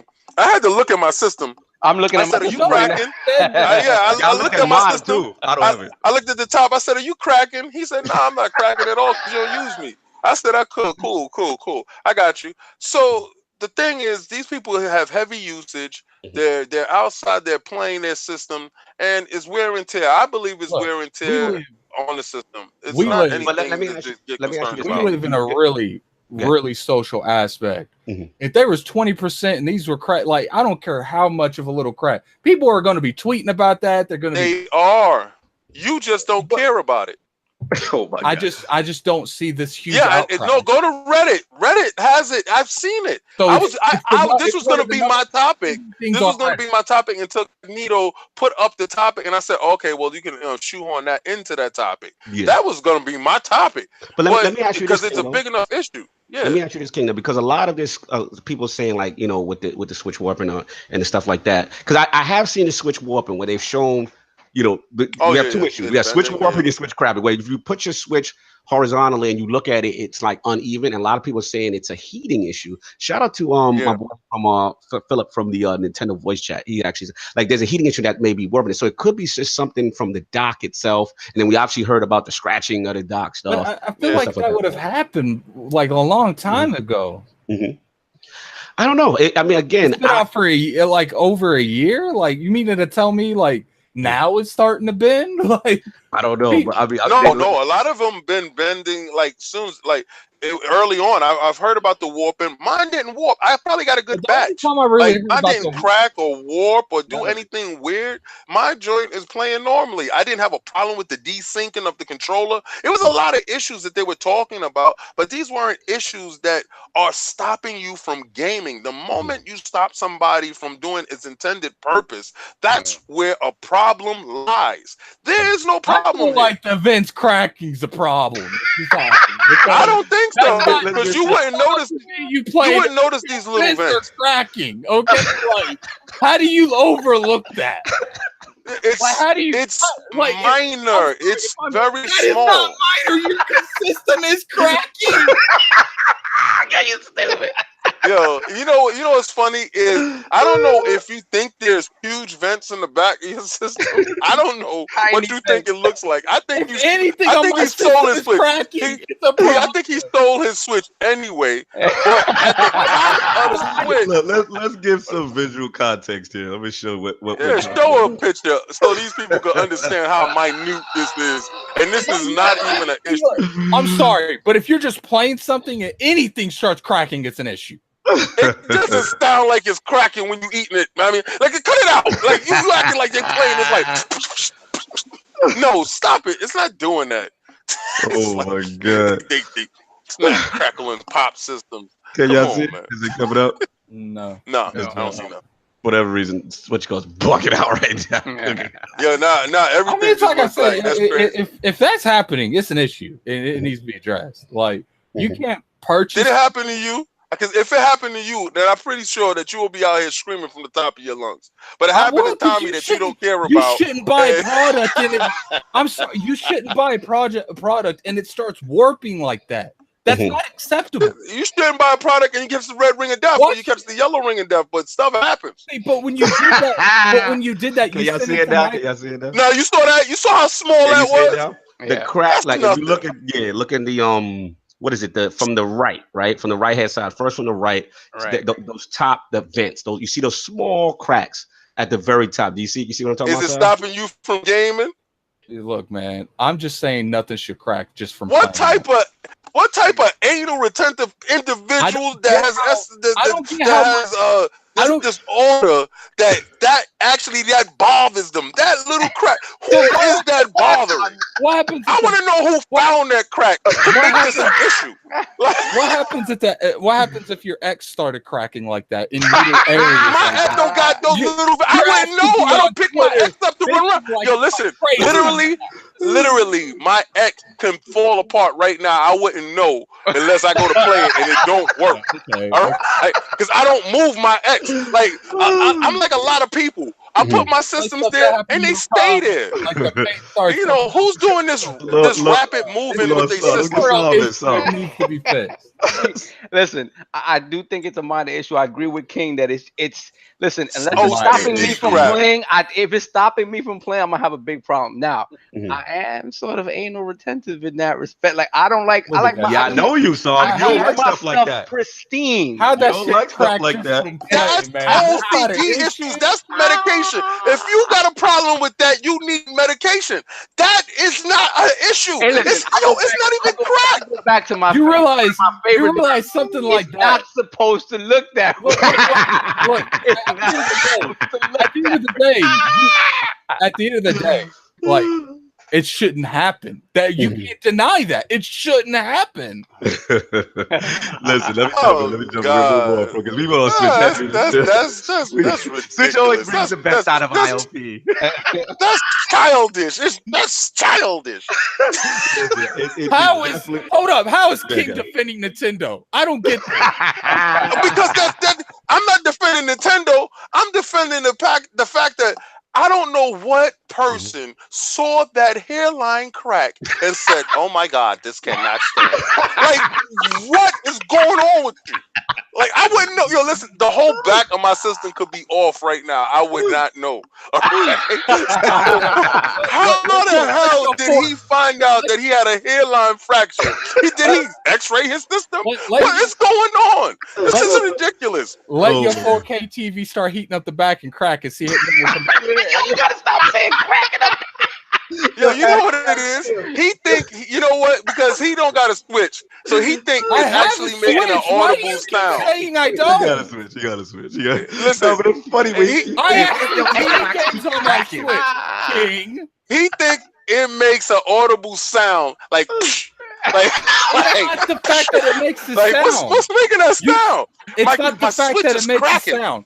I feel like any product breaks down by itself like that, regardless how minor it is, it needs to be fixed.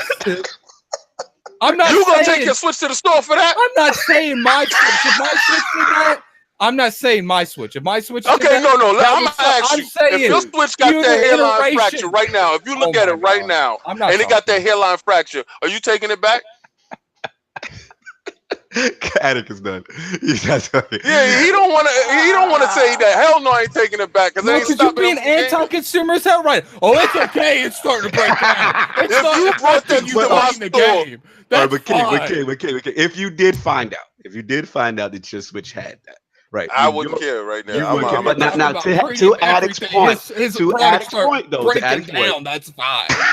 I would charge you $100 to fix your crack. Now let me just to show you don't bring your crack back in. Hypothetical. Let's just say you're cleaning around the house and you move the Xbox One X and then you turn it around and you saw the hairline crack in next to the ports in the back. Would you take it back at that point? Clearly, he's gonna do, but he ain't telling anybody. No, listen. I'm gonna keep on do that low shit. When I got my red ring of death, that King is not recording. I need to chat the hashtag hairline fracture. I love that. Listen, when I got my red ring of death, my system went back. Mm-hmm. If it's preventing me from gaming, when my controllers messed up my elites, took them right back. You mean to tell me that my warranty can break if I take that apart, but that own thing is taken apart? Like, come on, man. If you brought that Switch to my store with that hairline fracture, I'm gonna charge you $100. I'm gonna give you a brand new Switch. I'm gonna charge you $100. I'm gonna charge you the idiot tax for bringing this little hairline fracture in. You brought the hairline fracture in, but I want money for you wasting my time. It is a defect, though. We gotta. Oh well. Okay, it ain't stopping their sales. It still got you thinking they gonna win MPD. So I suggest that you don't think it's a tad bit anti-consumer to not want to fix it by Nintendo not wanting to deal with it? Yo, listen, you just told me Nintendo is fixing.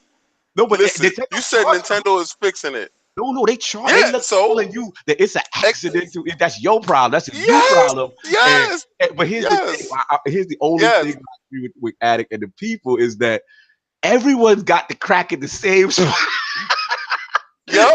That's the thing. Like, if you got a person got this, I think everybody's doing the same thing. They probably pushing they switch too hard. It starts doing that. It makes the entire system itself like a little bit less sturdy. Like, would it be easier to break at that point? Like, I don't know, like how severe that would be. Look, we got to move on. We have to find out, though. We have to find out. We have to find out if they break. Right. But I can tell you this: I'm all for Nintendo charging them $100 for the idiot tax. Oh my God! King has spoken. It's the first time Nintendo has been proactive. Last time I checked, your system not like breaking down by itself isn't an us problem. Okay? I got to roll with Attic. This is you hilarious, but I got to roll with Nah, get that money. Get that money, Nintendo. We have beaten Switch to death this year. Like I said, Switch always brings out the best of the ILP. We are moving on because, man, we spent that long on that topic. All right, Lord Addict. cross progression, man. What's going on? What's your topic? Part of me don't even want to talk about crossplay and go back to this break. Because we gonna go back to I will go ahead and let you live, King. I'll do that. But it's an important topic. It's an important topic. Plus, we got this cross progression. We got a lot of different things. I hate to bring it up, I really do, but I feel like this is one thing that's not going away. People aren't talking about it, and I just want originally I was going to come at this with what's the future with cross progression. But now I would still want to cover that, but I want to really go into what do you guys think the gaming industry would be like with cross progression? That's a good one. Let me jump. All right. I actually thought a lot about this topic that you brought. First, a fantastic topic, and kind of just thinking about the future in general. And I want to shout out my guy Mikey Barra. You know what I'm saying? Huge friend to the podcast in the realm. Always great to see him. And yeah, man, I think he put a tweet out, and I think this was last week, and he basically said he really wants cross progression on all games. He says, I play on PC and Xbox so much, which all games supported this. The people I play with do the same. We constantly debate to play new games together on PC and Xbox. Just shouldn't need to be a discussion. Let's make it happen. So I thought that was a very powerful tweet, and I thought that it is true. Shout out to Jay Fonz and these guys too. There's people I know that have, Destiny. They play Destiny on every platform. You know what I'm saying? And it just sucks when he comes over, he's lost maybe exotics and things that he hasn't, gotten. And I'll be honest, y'all know I don't really rock a Fortnite. I'm more of a PUBG guy, but of course the Switch made it enticing and it's free. So I said I downloaded it and I tested it just to see, me play a game, unlock something, get something on the Switch. And then to go home, turn on the Xbox, right? And it works naturally. And it's like, yo, this is like the future. And the last thing, I'll let you jump right back in. The last thing was just that, I'm not talking about cross play. I think there's a difference. Cross progression, with that account to that game is yours and then goes anywhere, regardless of platform. I love it. I don't know how the financials work. You know what I mean? As far as I would love to get Piscatella's input on something like this. And as far as from a negative standpoint, does it promote engagement? Remember when crossplay, what's that? Game Pass. When Game Pass came out, right? Everyone was worried. Remember, Sov? Everybody was like, oh, Xbox is putting their games on this thing. They're gonna lose sales. You know what I'm saying? But at the end, hashtag King wrong, you stupid. But at the end of the day, it's one of them things that it has been proven. You know what I'm saying? We've seen Sea of Thieves. We've seen State of the Case. Regardless of how people feel about those games, they are top of MPD and stuff like that. So the Game Pass didn't affect it. It just created more engagement. I would love to see something like this. Shout out to the chat, DJ Singh. I play Warframe on Xbox. I would love to play also with my friends on PS4, the same account. You know what I'm saying? At the very least, y'all, if we don't get cross-play, I would love cross progression next gen. I'm just curious if it hurts any of the developers, third parties, or if it hurts the console makers, as to why they don't want to do it. But it looks like it's going in this direction. What do the rest of you guys think about it? I think people. I think people that say that this isn't a thing, so it shouldn't be, are some of the most iconic idiots I've ever seen in my whole life. Because something isn't a thing, it shouldn't be done. You know how many things you could put that into actual history of other industries? Stuff changes. The landscape of everything changes. To this year, cross progression, cross play not be a thing. In 3 years, it could be a universal thing that's required. I think it would sell more. I think everything would sell more. I would buy another copy of Destiny if I had to start over on Destiny. Right. I think that would sell more if I was able to jump on Destiny and just, my progression is over there. I think in this generation with what's going on right now, first of all, I don't believe Sony has the infrastructure. That's one. All right. So I believe it's an infrastructure thing that you might say that. No, they said that it's like a flick of a button thing. They said it's any time they can do cross progression. I don't believe Sony wants it. I really honestly don't believe that when you're in a position of winning, if this was last generation and this topic came up, I believe Sony would have probably been for it. That's my opinion if they were losing. right? But the fact that you're winning by such a large margin, it gives you a hubris that you feel like you don't have to do a lot of things you don't want to do. So Right. I really don't believe that if they say that they have exclusive games on their system, why should we help them? Because they know that if I can take my character and play over there after I did the hard work here, they can buy a copy on Xbox. So I think they feel that it will probably help out Xbox in a sense, or help out Switch in a I sense to think gain more users and more NPD numbers. And they said no. I'm to not be gonna honest with you, I think that I'm probably wrong, but I think that Microsoft is using cross progression as a doorway to cross play because they want to start marketing next gen to you don't have to, you can play with your friends anywhere. I definitely feel I think they're trying to take down. They're trying to make moves now so they can do something in the future with it. And that's true. They geniuses because they're using the biggest game in the industry to push their agenda. Yeah, and we all know, it's services and stuff like that. And I definitely get that. Soft, do me a favor, just put the code back in the chat because I couldn't find it. I closed it out, so hold on. I gotta when you get time, because I couldn't find it. It's in there. It's just gotta scroll back. Let's get those likes up, guys. Facts, yo. We out here fighting on the blood in the street for y'all. You got King over here looking like a fool about this cracking thing. You need to like the video. Listen, let me tell you something. You can say whatever you want to say about that cracking. All right, when it starts keeping gamers from doing the intended purpose of the system, that's when it's going to become an issue. If these people with OCD have a problem with a hairline fracture in their system, then charge them the $100.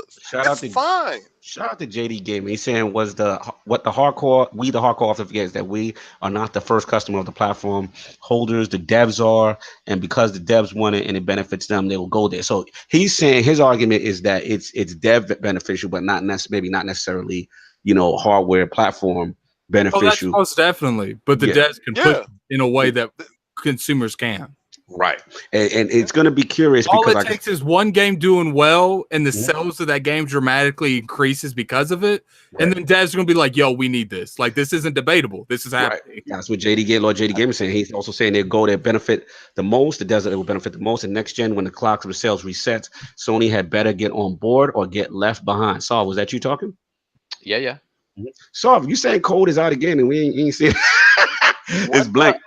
Yeah, it comes up blank. Yeah, it's blank. On mine, I see the code. Like, we don't see no codes. Just put it up. Just write it. You got to write it physical. Put it. You want me to put it on the screen? I guess. Yeah. Let me just write it. Okay. Let me just actually write it. Yeah, just write it. Copying and pasting, and I guess it's not coming up. Put it in the chat. Let me see if I can put it in. I don't know. Maybe it's something you. Yo, they mad. Like, well, I'm free. Listen, the views went up. The views went up. You said code. It's like somebody tweeted out to somebody, the code is out. The views went up. Native, if you call me a flat earther one more time, you might get banned. Get him, Native. Get him. Call him a flat earther. Oh my God. You believe that the Earth is round, Native?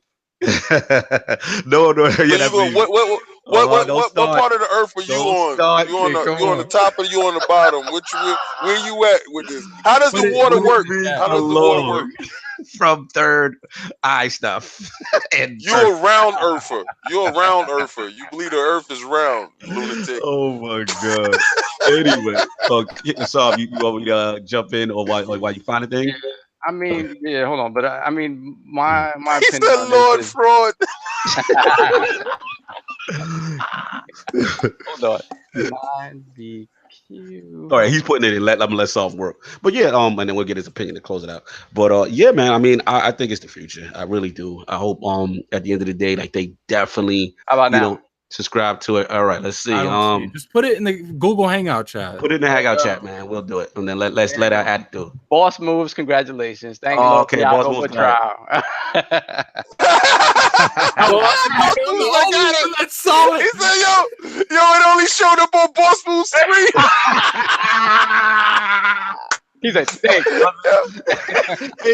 Ain't no code. He said he redeemed it. I see the code. He's the only one who saw it. Yo, they gonna accuse the Lords of being rigging stuff. Yo, he's shopping right now. He's shopping right now. Yo, I don't think. Are we sure that he ain't trolling? Nah, because, bro, like, Boss Moves is a king troll. Yo, do not. Yeah, don't. Yo, I didn't see it at all. Gave himself an extra 20 seconds. That's all he did with that. They said we rigging it and we gave Boss Moves a DM. yo, if you look, the views went down when Boss Moves said he got it. Now put it please in the attic. Put it, take it. Why don't you just have the screen up and turn your camera on so they can just see it already? No, because I just got it digitally. Give it to him. Just go ahead and put it in the Google chat. Put the Hangout chat, man. And It's too late now. Nobody got it. Trolling. Nobody got it. He's He's trolling. laughing. He didn't get it. Yeah, he didn't get it. He be messing with you, man. Yo, that's crazy. I If typed no it out. one's seeing it, there's no way. Like Move, unless Move is like unless he's like a hacker or something. I love the way he said, "Got it." I'm done. All right, now it's in the Google Hangouts chat. It's in the Hangouts chat. Yeah. All right, let's see. This is hilarious. He said, "I seen the code." We getting frauded out here, son. We getting killed out here. They killing us. There it is. It's up now. Hurry up. Let's see how Hey, do me a favor, Sob. Just type something in the chat. Yeah, type them. No, he's been typing before. I've been typing. Just type anything in the chat real quick. Just type anything in the chat. I've seen what it is before. Is that is it copy paste? Is he it's a copy moderator? paste issue. It's a copy paste thing. Yeah. Are you a moderator? He might not be. You have to be a mod to put numbers. That's probably that. what it is. Yeah, we gotta mix up. Okay. I got you. So that's he my said bad. it's missing a digit. El Boogie said it's missing a digit. You're fraud. Missing a digit. Oh, no, it ain't missing it. It look good. It is missing one. Oh my god. How the hell is it terrible missing a right digit? now. Stop On Patreon. giving bad codes. What the hell? I got this from Microsoft. So No. I have it. Just keep talking. I don't want to put it like right now. I'm gonna wait a couple minutes. Oh, he holding the code hostage. Look, I'm not having a bunch of people got that copy and paste. Native said trash, unfollowing, unsubbing. Yo, this is the funniest giveaway we've ever done. I swear to God. So real quick, let's finish up cross progression. What was your feel? I've been saying this forever, man. Like it needs to happen, especially. And I knew the best chance we had for it this gen was Microsoft and Switch. Playing nice with each other. Mm-hmm. I agree with these guys. I don't think I think PlayStation needs to address this moving forward. I don't know that they will. I don't. It's not going to go away, right? But I listen. The statement that they made after saying how they were going to deal with the Fortnite fiasco was, "We're going to come up with a solution, and you're going to like it." And that was basically what they said. Like, so my thing is, they're not moving an inch on. They don't want to give Xbox any sort of what they perceive to be as help. And when it comes to the cross progression thing, you're opening the door for them to be for somebody to say, you know what, I'd rather purchase this on this other system. And if I can play it on the PlayStation, that's great. They don't want that. They want to continue to close garden. At least that's what they're saying. So again, moving forward, I think it's Xbox and Play and Switch, especially if Switch continues to be a different type of console, right? Right. Continues to be something portable. Then there's no fear from Xbox or even PlayStation that there's going to be that they're gonna be holding down a different part of the market, right? You're gonna be able to take it with you, whereas we don't have that option. So there's not that fear the Switch is gonna override you. But Xbox to PlayStation and PlayStation Xbox, that's an uphill battle. That's an uphill battle. I know Microsoft wants to do it, no problem. Sony, nah, man. Hey. Yeah, it's gonna be interesting to see if this becomes the new model of the future. It's gonna be interesting to see how they respond to the Fortnite thing. Because after they said that, I said, "What do you mean? You're basically saying we're going to address it, and whatever we come up with, we trust that you'll be fine with it, and that's that. Like Sony is going to be the only ones left behind in the next generation when it comes to that. Microsoft already laid their plans flat out too. They told you yeah, they wanted you to game everywhere, cell phones, tablets, anywhere. So when it comes to that whole idea, they don't care if you're playing on a Switch, as long as the engagement is high, because they know that you purchased the game over here, you're gonna play it over here, then you go over there, you play it over there. Mhm. But Sony's idea of it is archaic in a way that they're like hoarding their stuff, and it's not going to work out for them. But Mhm. like Lord Addict says, he doesn't believe that they're going to be backwardly compatible anyway. I don't believe so either. We They gotta have say never forward shown compatible. anything Slow indicative. mo correctors. Oh, well, Yeah. Yeah. yeah, forward compatible, Mhm. forward thinking as far as being able to use your old library into the new library as well. Um, they've never done that as far as doing it without having a program as far as like PlayStation Now and you buying your game over again type of thing. So they're not consumer friendly when it comes to that. I don't believe that they will be consumer friendly. I believe that the next system will be a closed ecosystem, and it will push the generation forward because it will be able to focus heavily on the Mhm. CPUs and the stuff that's in the system. No So doubt. do they care about cross progression? No. Is it on their agenda? No. Is Mhm. cross platform playing on their agenda? No. They Mhm. believe and they're in their own bubble and they will stay that way. I believe so. I believe they will be left behind Mhm. because of that philosophy. It's gonna be interesting. So that's what we got on cross progression. Great topic, Lord Addict, Lord King, inside Xbox and PUBG. What's going on? Well, first, Inside Xbox didn't have no PUBG. That's one. Well, Um, just inside Xbox in general, if you caught it. yeah, well, oh, all right, so PUBG it is. PUBG it is for you. yeah, He yeah, doesn't like the because fact that you finagled his whole thing yo, around. yo, yo, you know what he did? You know what he did? He told me, yo, He PUBG told is me to go inside crack a lacking Xbox. switches in mine. So Yo, I listen, went there. yo, he set me up. He told me that PUBG was inside Xbox. I don't watch it. I don't watch that. I don't like any of the people that's on it. I think it's contrived and disgusting. I would rather watch a Nintendo Direct. I will watch that Smash Brother Direct over and over again. I do not care about that. Anyway, but I did watch it from beginning to end looking for PUBG. Was none to be found. All right. So let's get to the PUBG information that I'm going to talk about, and then y'all can talk about that direct crap. Um, so PUBG on the public test servers, um, they had launched a big patch. It was 11 gigs, and it brought it closer to the PC. So right now, if you're playing on an X, you're getting the 4K experience at 30 frames per second, and also a lot of the overlays and a lot of the changes that they did to the weapons, the grenades, the vehicles. So everything is getting closer to that PC launch. And how I see it is, I think they're closing everything up, bottling everything up, so they can get purchased by Microsoft. And if anybody got a chance to play on the public test service, because it goes live after the 16th, Right. so it's from the 10th to the 16th that they get a chance to play on the test service to see these new implementations into the system. And has the numbers dwindled? I believe so. The engagement numbers is lower, but I think that everybody's just gearing up for the actual physical launch of the game, opposed to being in this PlayStation preview. So my question was, is it affecting this long gestation period of the system of the game? Is it affecting them being that it's out on PC? Will the sales be lower when it actually really releases in the Xbox? All right, That was what my do you feel question. about that? Sorry, I was doing something. What? Seems like how y'all talking Yeah. PUBG. No, Let me move that's on. some family personal stuff. That's good. That's good.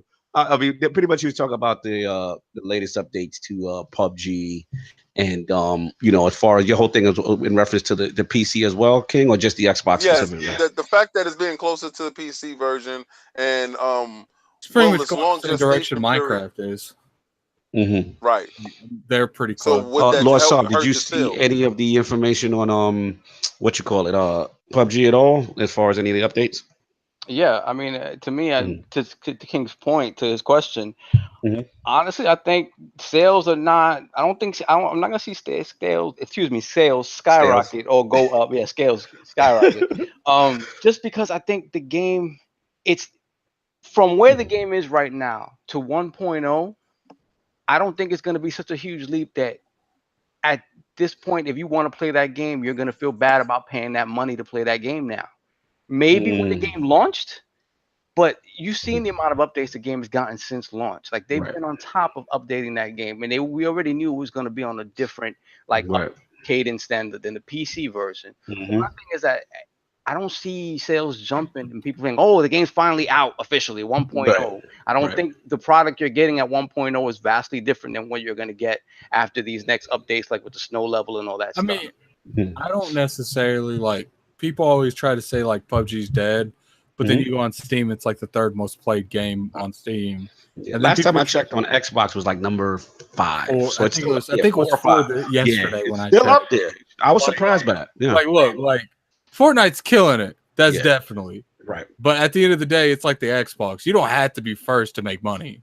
No, You're still absolutely. making money. Absolutely. Shout out to Lord Trickstar in the chat trolling. His PUBG running above 30 frames per second on the X yet. That is an issue. They got to fix the performance of the Yo, game. yeah, I don't think it's running above 0 frames per second on the PlayStation. Yo, it's savage. So That is a good point. That is a good point. Let Whatever me the just. resolution's better than zero resolution. Y'all sound like do IGN y'all right do now. you guys think that Mhm. it's really viable for Microsoft to buy them now? I think it Yeah. is. I think it is. Shout out to Kid Smooth, man. He had a video, I think, on this too. Mhm. Or I Yeah. tweet on it as well. And it's interesting because like I know the narrative and us as we get into our fanboy feeling sometimes with the whole PUBG versus Fortnite. But like you said, Solve, you made a good like it's still selling. Like it and like Addict said, it's still the engagement is still high. Like number 5 on Xbox, that's still nothing, to sneeze about. And my whole thing is this. And I want to shout out two lords. I want to shout out Lord Tim Dog, and he had a tweet in reference to just the whole, obviously a lot of people still are upset, with the performance issues and the patches and stuff like that. And from what he was told, and it seemed like it came out that the only way they can really get to this thing is if they kind of switch engines or revamp the engine completely, almost like a rebuild. I feel And like that investment's going to have to be made because right, that's the and biggest thing that's hurting. the rumor is that Brandon Green and those guys in Bluehole, they are going to start that process now. So I don't know if it's going to affect the current PUBG or maybe the next iteration. But from what I'm hearing, he was told that the only way, because everybody's like, hey, what's going on? Why is this thing, still struggling as far as performance? And that's what the rumor is. And then the second thing I want to bring out is shout out to Lord Randall Thor, because and shout out to the Xbox too, man. I love that podcast with Just Gordon and those guys. So it's like he made a point. He's hardcore PUBG, like just like King. Like Rand gets it in, but apparently I don't know if some recent update happened, and I haven't played in a little while, but they were saying like there's a frame rate issue. There's some issue that is kind of pissing people off right now. And a couple of his hardcore group were like, "Hey, I'm done with it," or what have you. So I'm very curious to see with now it getting close, how that affects the They game. Like, they fixed that issue mhm. in the public test server with the update. Oh, They okay, so they fixed it fixed that. now. Okay, okay, Well, cool. yeah, he's talking about Mhm. in the preview game. The Mm, preview game, when they did the update, mhm. it started affecting the frame rate.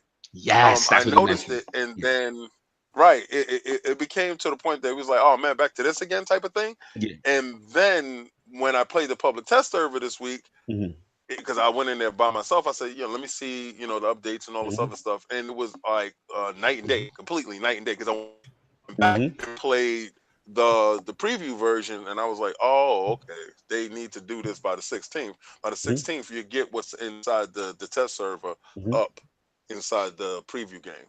Got you. Yeah, shout out to Relevator. He also said he said like almost like a week or two that they had issues. So since then it's been pretty much resolved.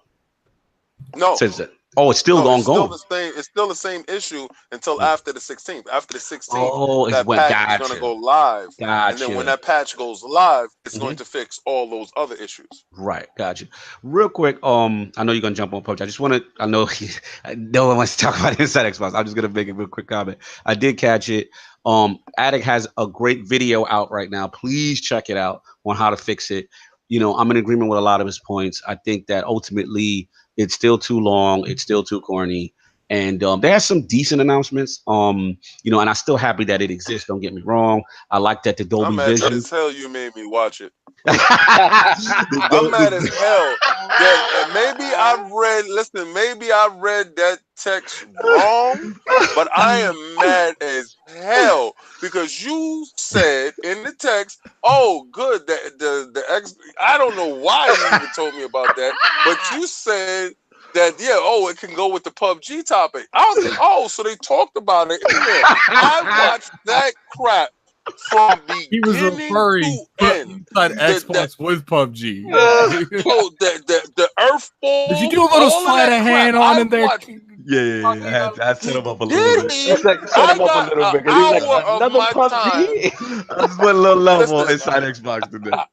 an hour of my time is gone, and I want my hour back, I'm brother. sorry, King. I will get my hour back. My bad. I did set you up a little bit. I just wanted a little You extra set me with up the. crazy.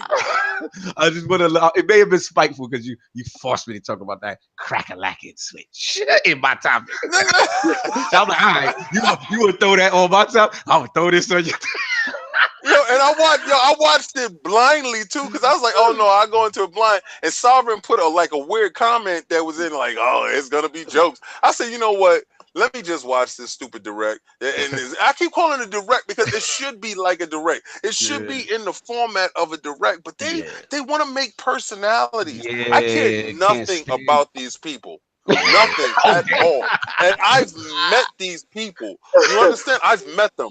All right. He's not interesting in person. I'm not going to shout you out because El Boogie knows who I'm talking about. I'm not going to shout you out, but they're trying to push you as the next hottest, latest. You are not it, bro.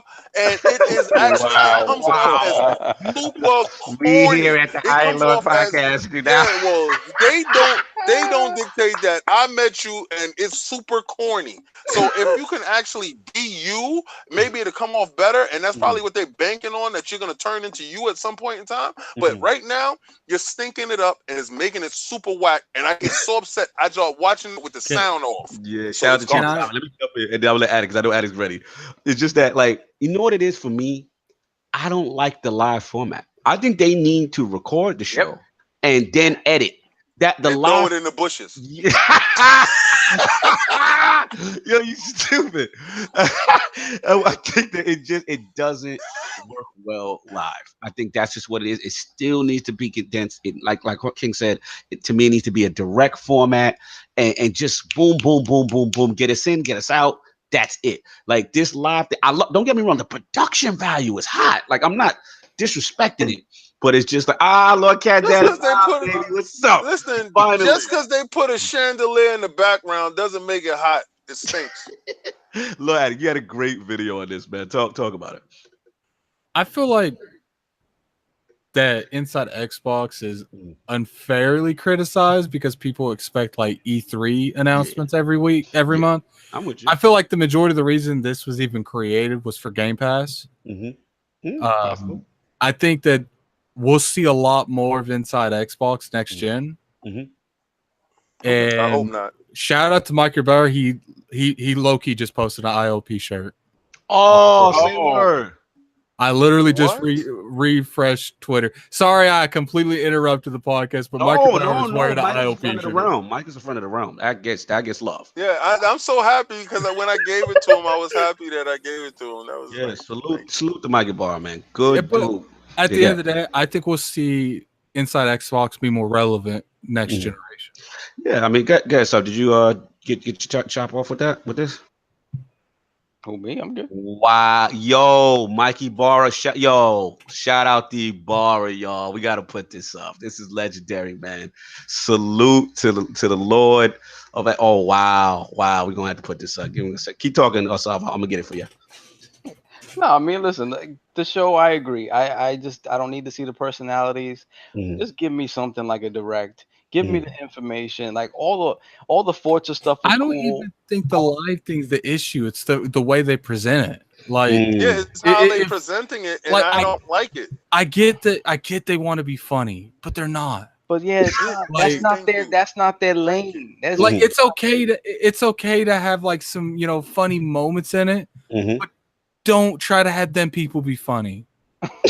I think what they need to stick with inside Mhm. Xbox is it needs to stick to the interview format. Mhm. It needs to have that. They need to keep the community aspect in because I do think the black dude's funny. Mhm. And That's that's pretty exactly much where I was at with what I was that's talking about. that's It's pretty up much right the now, all y'all. you do. Mikey Barr put it up, y'all. That's what's up. Shout out to you, Bar. That That's what's up. is Salute. Very And I feel humble. like Very humble. it's not that they're not funny. I feel like they try to force it, and that makes it not funny. Like get Todd Howard directing that. It's gonna be lit. Yo, Mikey, wait a second. Mikey Barr, baby. When I retweeted that, Mhm. I was so busy in what I was doing Mhm. because I was on Instagram You didn't even and notice. I it was Didn't was I even on. was notice, yeah. I was on. Oh, I fat! no, I didn't. No. Shout out And to he put Cat Daddy Fat Stat. What did Cat do? What did Cat do? Talk about Oh Thank you, wow, wow, dog. cat. Oh wow, it. What brother. Cat do? What Cat do? Cat, you look at the chat. yo, All right, pull it cat, up. Cat. Boom. wow, Wow, cat. brother. Thank you so much, man. Wow. We're Already gonna have to Wow, get Cat. supporters. Thank you that so on. much, We're gonna man. have to Really, get that really on. appreciate you, man. This Supporting man us really. like that, man. I appreciate it. I really do. Wow. Salute. And Wow, this the thank you, first cat. time he hit me up last week and he said, hey man, he didn't know that we have, obviously we're affiliated with Tick and that he Yeah. didn't realize that we do go live the day before. So he was catching the episodes a week after. And then he put the timeline together. He's like, yo, how can I catch y'all live? I'm like, Tick Yeah. Network, man. That's where you get it first, as far as the podcast is concerned. So salute the Lord Cat Daddy. That man was on the road. And we really appreciate you, man. That meant very humble, bro. Very humble. Thank you so much. And salute to Mikey Barr again, Wow. too, man. This is humbling today. Really appreciate y'all. I did not know that was Mm. what I was retweeting. Yeah, man. Because he put it like the Lord's Day Hmm. or something, and I retweeted it because Hmm. I always retweet everybody's. I'm like a fool for retweeting. Hmm. I'm like, I don't care who you are. If I'm in it, I'm gonna like it. I'm gonna retweet it. Sometimes I gotta look because I got some weird stuff going on with this battery thing, so I gotta double check it. Like y'all been going too far with this battery stuff. It's getting out of control. Y'all gotta cut it out. But wow, man, I'm so happy that he even liked the shirt, man. I really am really pleased with that. That's Absolutely, wow. man. So yeah, just to finish up the Inside Xbox topic, yeah, I agree with all the lords. I mean, this is still to me still a work in progress. I'm appreciative that it exists. Let's be clear, though. Don't get me wrong. Not that I don't want it to go away because the complaint before was, we don't know anything until E3, right? I think Attic is on it though. That it seems to be a great platform for Game Pass and them to kind of really bring this thing forward. So I like that aspect of it. And I want to shout out as far as the game the Dolby Vision though. We didn't get that look. That's a good Yeah. look, y'all. Because at the end of the day, Yeah, we have the HDR competing formats, the HDR 10 and Dolby Vision. And for Xbox to be so forward thinking and to at least now I know right now people are like, hey, it's just video, it's not gameplay, but just for it to be forward thinking to give people who have those Dolby Vision only sets to be able to at least, utilize it, Yeah. that's yeah. great. You know what I'm saying? As far as Forza Horizon 4, shout out to Def Singer. Look fantastic. You know what I'm saying? As far as weather and stuff like that, the changes. See, Forza is going to do Forza. Like, Forza is the great, Yeah. racing platform. It's just a lot of us, Nah. hardcore, we don't care for it as much. So it doesn't, we like, yeah, whatever, Forza. But it's fantastic. And then the At the only, end of the day, they got the best racer in the entire yeah, they industry, got the just best about. racing on the platform, They period. worked hard for that. And they work They hard for that. worked Shout out hard to for Turn that. They 10. bought them because they were doing so much. Right. Right. I want to say something though. I was a little upset though, Saul, with when they had Sean Murray on with No Man's Sky. Right.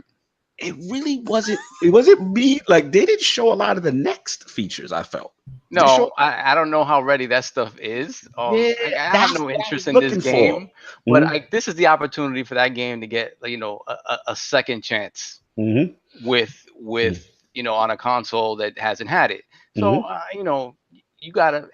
I understand the trepidation and bigging it up, like making it seem like it's a huge thing, like you know what I mean? Because we know what happened when they originally did that. So, but yeah, you should have shown more. You should have shown more.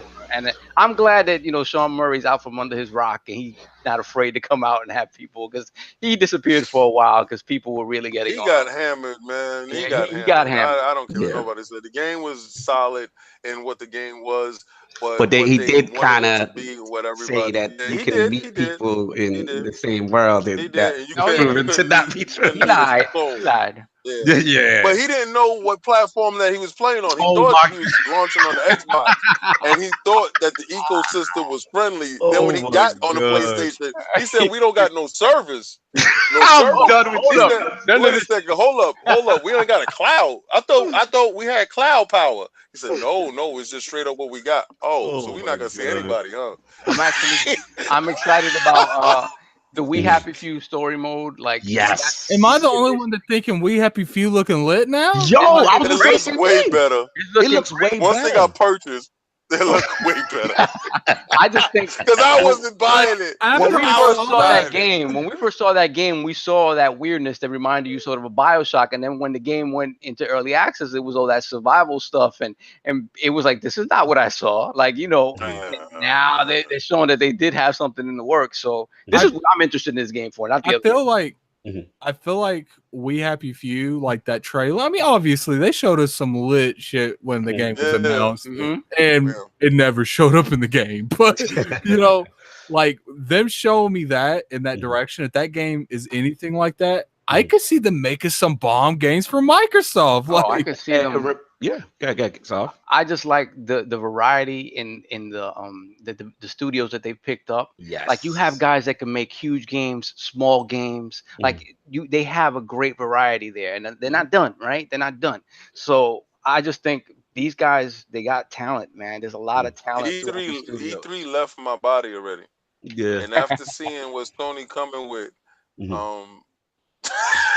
I'm just like, I'm gonna give y'all that, No, I hear you. But bruh,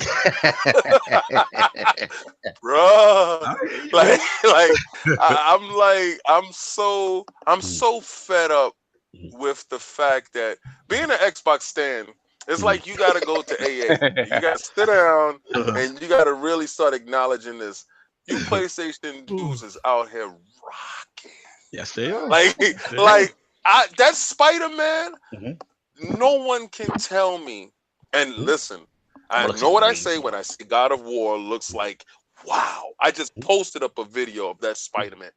That Spider-Man, bro, I cannot wait for the day it drops, because you won't see me on Xbox and I won't be live on PlayStation because I do not have PSN, so don't try to talk to me. I guess they can't do it, unless I have a you could talk on PSN with no Oh, okay. So then I can talk to you, but I don't have a headset, so you just getting text. I'm not buying a headset. No, Playtronics works for everything, bro. Yeah, the Playtronics. Oh, it does.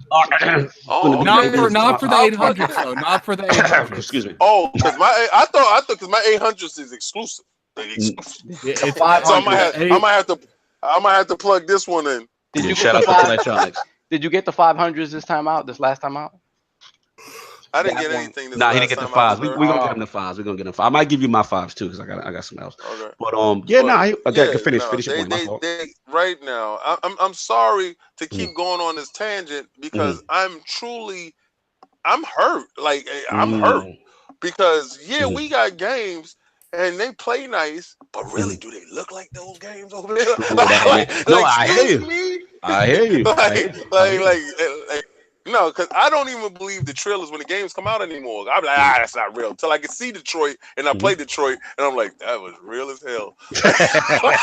They're fantastic, man. We can't take anything away from the Sony dev teams. I mean, those studios and what Barlog and these guys have done with God of War, and what these guys have done with Detroit and Cage and those guys, Quantum Dream, and now we got Sammy Lock with what you call it. It's truly phenomenal. Good at it. And the sad part is, like, I don't even think we need, like, games that's like story driven like that. Like we do need something like, and I feel like what I've been told, they put in the kind of budget behind Fable that's like that kind of budget. Absolutely. Good, please do. The thing that I am looking for Solid.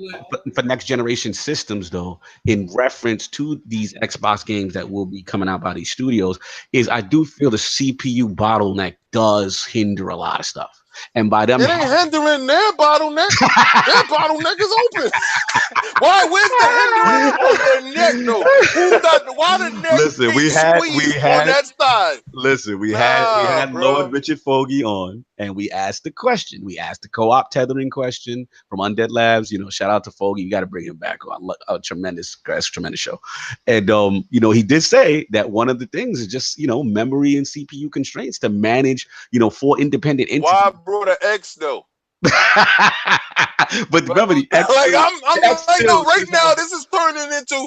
I must have woke up and found out why I brought an X. Like, at the end of the day, we still have to understand that yes, the GPU has improved, right, on the X tremendously, and they overclocked the CPU. Yeah, but the CPU is still kind of that Jaguar off the neck, though. But it's still an older processor, and at the end of the day, that's the limitation. That's what prevents. Question, sir. See these water bottle. Oh my God, stop it. Question. Okay. Doesn't the PlayStation use Jaguars?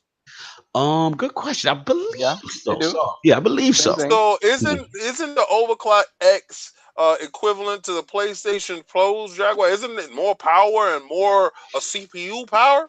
Is it more than the Pro? Is what you're saying? Yeah, I think it's clocked faster, but that's pretty much it. That's pretty much it. Can we just a quick question before I go into this? Can we just drop the Fortnite season 5 thing? Oh, why are you shutting me down? It's not I'm shutting you down. We're already 11 minutes over. We're over. But I'm just like I woke up and I just realized why buy X though, and it's at the point right now. This Spider-Man is coming and it's right there. It's right around the corner, and these games. So you've come full circle since the beginning of the podcast, and now you agree with Addict. Wait a minute, what is going on? No, I don't. No. I don't agree with Addict in a sense. I know why I have an X. Okay. His thing is different. No, his thing is different. His thing is way different. All right, that's he's gonna bring this about money somehow. Watch we're diametrically opposed on that thing you're talking about. Okay. That's what it sounded like about 30 seconds ago. Yeah, but my thing is you stop. Backstep. Go ahead, you ain't that big. You can backstep easier. No, you can stop. Just turn around and walk. You don't even need a backstep. My thing is stop. My thing is if it's more powerful, right? I just give me one game this generation for that X. Okay, I don't care if it ever plays on the S. I don't care if it want something to showcase. You want a power showcase game. Yeah, or do a demo. Put a demo out in the preview to show the power of the X. I completely agree with you. Like, it's just the philosophy. I do think. Good at it. I do think there's a baseline to what games should look like for every gen, and like State of Decay, as much as I love it, it was a little bit below the baseline what a game should look like in the Xbox One. Right. Yeah, I hear what you're saying. Let's move on. Obviously, we had our points on this. Trust me, Addict. I'm not going to be talking about Fortnite like breaking Fortnite down. Don't worry about it. This is different. This is going to be quick, man. Play Fortnite? No. Let me get into my Sovereign. Final topic of the day. Fortnite Season 5. What's going on? So, as Lord Addict said, let me preface everything. Throw it in the bushes. Yeah. Let me preface everything I'm going to say with 2 disclaimers, right? Yes. First off, I have not played Fortnite, nor do I know if I will ever play Fortnite. Fraud confirmed. Keep going. That's right. Exactly. Good Number 2, I'm firmly in the camp that says F Epic for taking advantage of the business relationship they have. But it's this topic. Keep going. Yes. To copy their PUBG blueprint into their game. Right. Essentially, not have been the most ethical thing. Exactly. And then do it way better. Exactly. They do basically the game that was dead in the water. Lord Sonaldo, throw it in the bushes, burn the bushes. Fortnite, so over Fortnite. But no, just hear me out. Got it. the truth of the matter is that these guys, they weren't rushing out to make a battle royale game when people were playing the culling and H1Z1 or DayZ. No, they went and made a battle royale game after they had access to PUBG's engine. And so, listen, I get access to PUBG's engine. You mean their engine? Their engine, exactly. Well, access to PUBG. Now they got a hold of their DNA and clone With them. that said, again, so I'm not in their corner when it comes to that. But that said, if you're going to blatantly rip off a concept and make it your own, then you should improve upon it. And that's why I got to give them credit. Fortnite Battle Royale is polished. It's on everything with crossplay, on nearly all devices with crossplay, not all. It's by all accounts fun to play. As I said, I have not played the game. It's free. So how would you know it's polished? You're just looking at it. It's polished. Looking at it is polished. Oh, so you're going off of visuals. So we back to the first time. Oh, God. Here we go. Here, stop. King of savage today. Everything that you can buy in that game is cosmetic. Yes. And it's extremely well supported. And that's what I want to focus on. The support model that this game has, I think, is really where it's brilliant. What Epic manages to do on a weekly and a seasonal like update model with the ARG implementation, dude, these guys have done is updates quicker than all the time. What they do in this game is they create like a sense of narrative and continuous story in a game and in a game mode that doesn't need it. Battle Royale doesn't need all of this quote unquote stories type stuff, right? They're geniuses. That's all it comes down to. Absolutely. And then by doing this, they create a level of investment. And then, here's that dirty word again that we always use: engagement. I love engagement.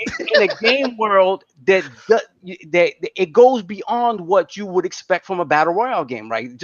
It's ridiculous. So if you look at everything Epic has done leading up to the season 5, right? With that rocket launch that caused a rift in the sky, and then the formation of these smaller rifts, which then in turn they made things in the world disappear or be destroyed. Things appeared in the real world, and all this ARG they're doing, like, mind you, ARG isn't for everybody, right? Salute. Thank you, Chief Tommy. Thank you so much, man. Appreciate you so much. Thank you for the contribution, bro. Thank you, Chief Tommy. Chief Tommy said, yo, you want $50? Let's go. Appreciate you, man. Baby. Really appreciate it. Thank you so much. That's my man right there. Continue, sir. No doubt, Chief Tommy. So if you look at what they've done, like with the ARG and how they keep people, like, ARG isn't for everybody, right? Like, that's for the hardcore to go out there and figure out all this craziness. But the beauty of that is that they bring all that information back to everybody who's not as hardcore about that, just wants to play the game. And all that information is for everybody to use, right? So what they've done is they create a continuous narrative thread through the game that makes players feel like they're unlocking the mysteries of the world, right? Like, in a very organic way. And my point to all this is that this is very different to how the shared world games that we've been playing till now, like Destiny, The Division, even Monster Hunter, and maybe what Anthem is going to be. It's very different to how they disseminate story in their games, right? And this is my whole point to this is that all of these games need to look to Epic and Fortnite Battle Royale and how they handle narrative in that game and basically copy that. Because the thing about it is, what are the issues people have with Destiny? What are the issues people have with narrative and how that narrative is given to you, right? They give you the base game when you buy it, and you play all of that information, all of that stuff, and then you wait months for whatever the big content drop is, right? And then you get more story in that, and that's how stories just dropped in those games. Same for The Division, same even Monster Hunter, where they tried to create like this continuous world, but then with Monster Hunter, you go and you like, okay, we have Ryu, we have Mega Man, and then you have this upcoming Final Fantasy like 14 type crossover thing, but it's not really expanding on the world of Monster Hunter the way it can be. And then the discussions we had around Anthem about how what's going to happen with no PvP. What if the story content is short? And then what are you going to be doing in that game? What this game does, they need to copy this flat out, Because to me, if you come out, imagine Destiny 1, right? You play the initial, well, whatever Destiny was initially, right? And then a week later, they give you something happens in the world, like some comet's coming out of the sky. Everybody in the game can see this. They're like, yo, let's go to that location. Where the hell is that comet going? It lands. It causes some kind of thing in the world that everybody can see, everybody can react to.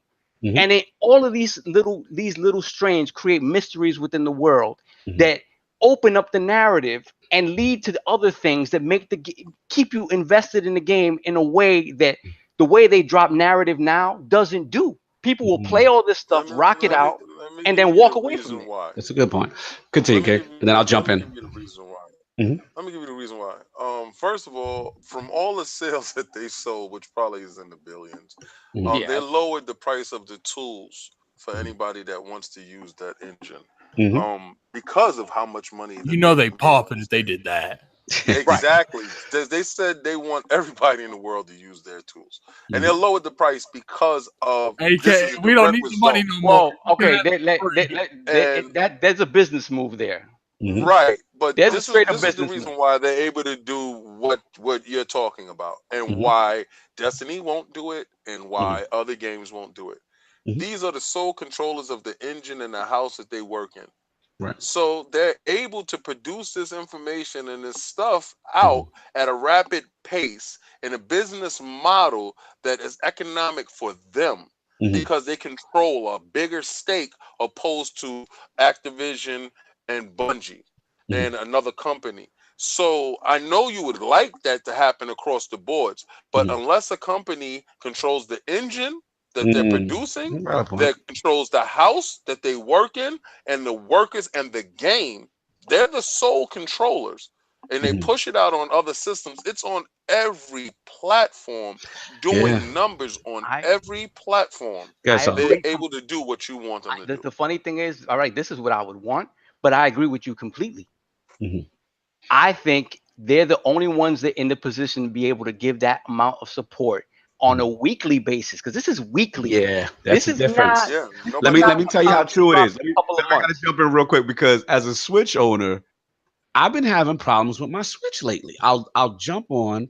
I mean, I'll take it out the dock. I'm ready to go to work, and I'm not out the dock. I'll just take it out the case. I'm ready to go to work, and I look at the battery. I'm like, why is my battery always down at like 27% all of a sudden? And I just could. It was really driving me crazy until I had a talk with Kaibatsu, and he's like, yeah, Fortnite's probably updating a lot now that you got it. Yep. And I'm like, really? They update? Because normally, like, Switch supports the background downloading. Dude, it'd be updating all the time. It's all the time. All the time. And I'm like, my Switch can't take it. One time, literally, my Switch was like at 5%. Switch can't handle updating. I'm done. I don't want to ever bring up the Switch ever again. Addict. His Switch started cracking and walking. Oh, my God. I set myself up. No, they're the bushes.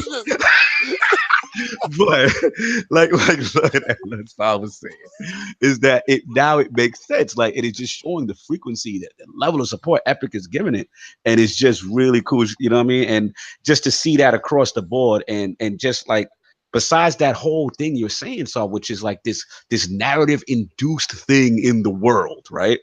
And it's just like, wow, like they have created a story in a non-narrative game, a battle royal game. And it's just interesting, and it's very good. And to be honest, you know what doesn't get enough credit?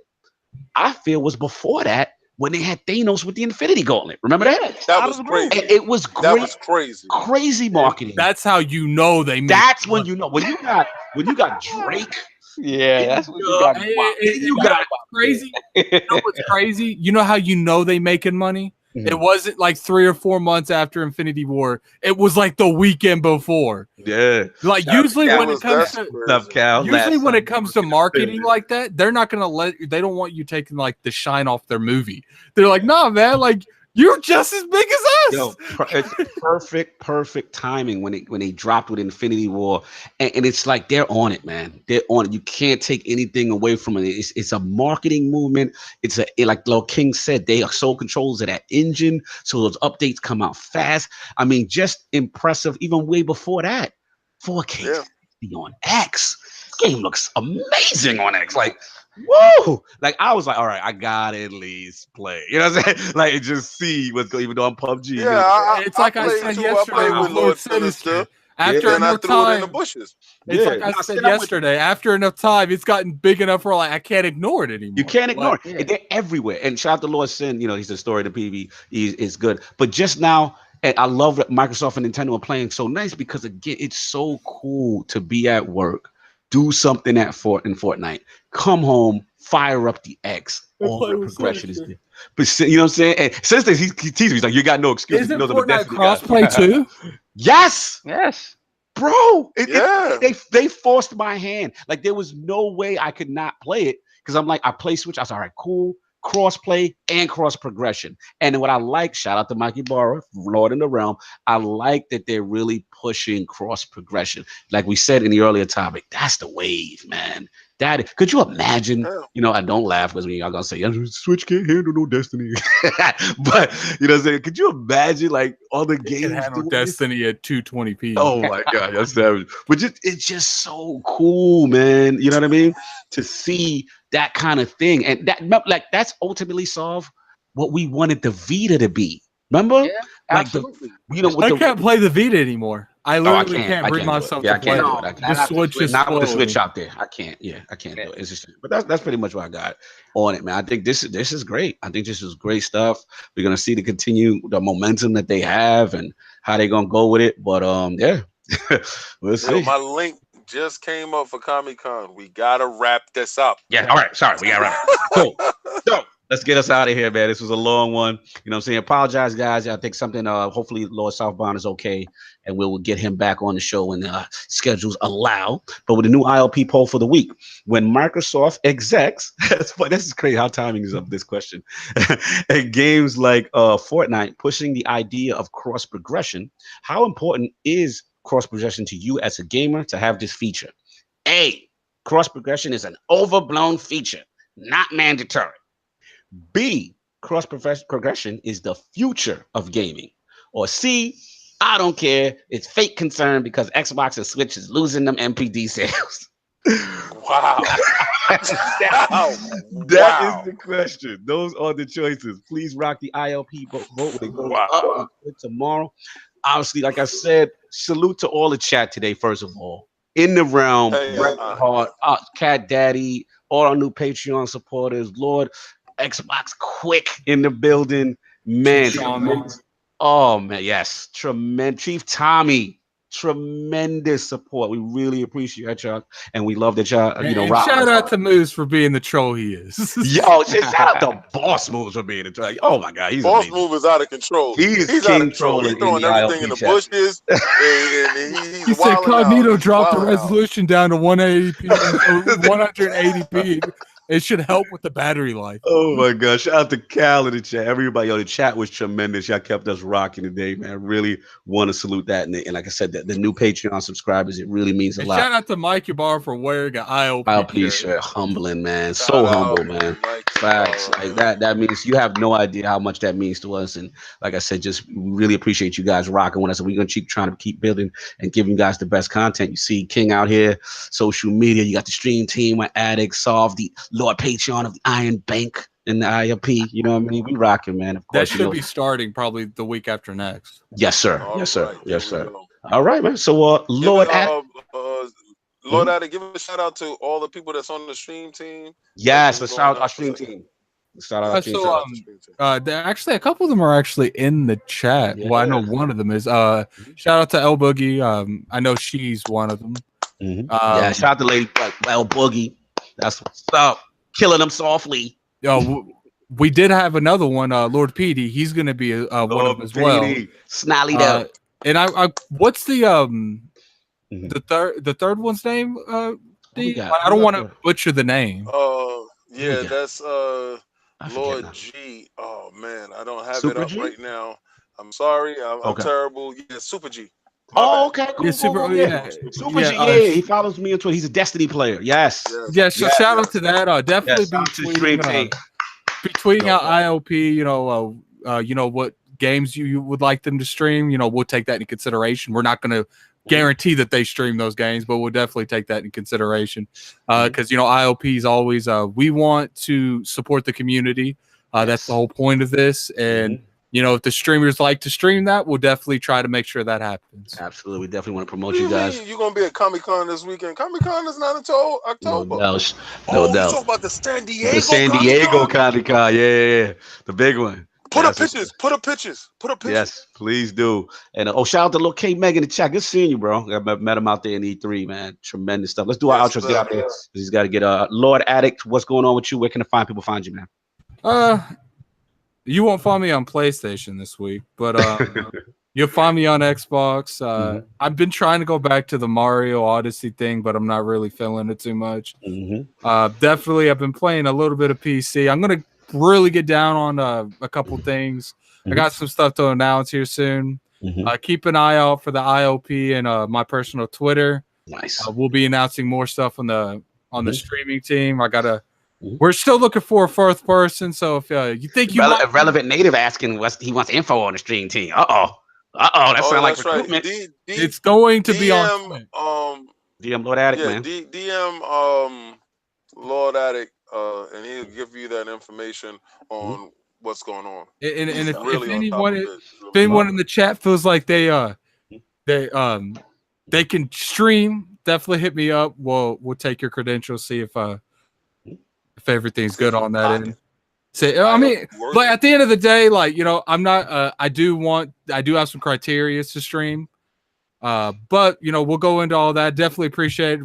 Definitely see K Mega come in. Appreciate everyone that jumped by. A lot of new faces today. Really appreciate it. And it's been. We do this for the community. We definitely appreciate everyone that shows by. Another shout out to Fat Stacks. That's probably the most I've ever seen anyone super chat. Thanks for that. And we'll see you next week. Absolutely. Lord Sav, what's going on with you? And where can people find you? Lord Sav ILP on Twitter. I'm not gonna say the other stuff because I have not been on there. But you have not been gaming on a gaming podcast. Not on the platforms of late. But big shout out to Cat Daddy finally making a live show. I know it's tough for him. That's amazing. And shout out to all our new patrons. Like really, it's amazing. And shout out to get you guys in the chat every single week, man. You guys make this show. Show. There's no doubt about it.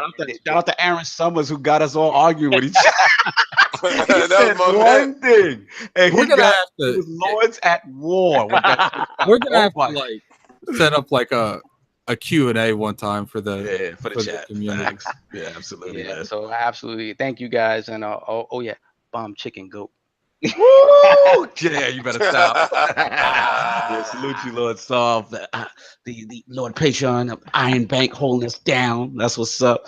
Yeah, man, Lord King, man, what you got going? And that combat talk look lit, man.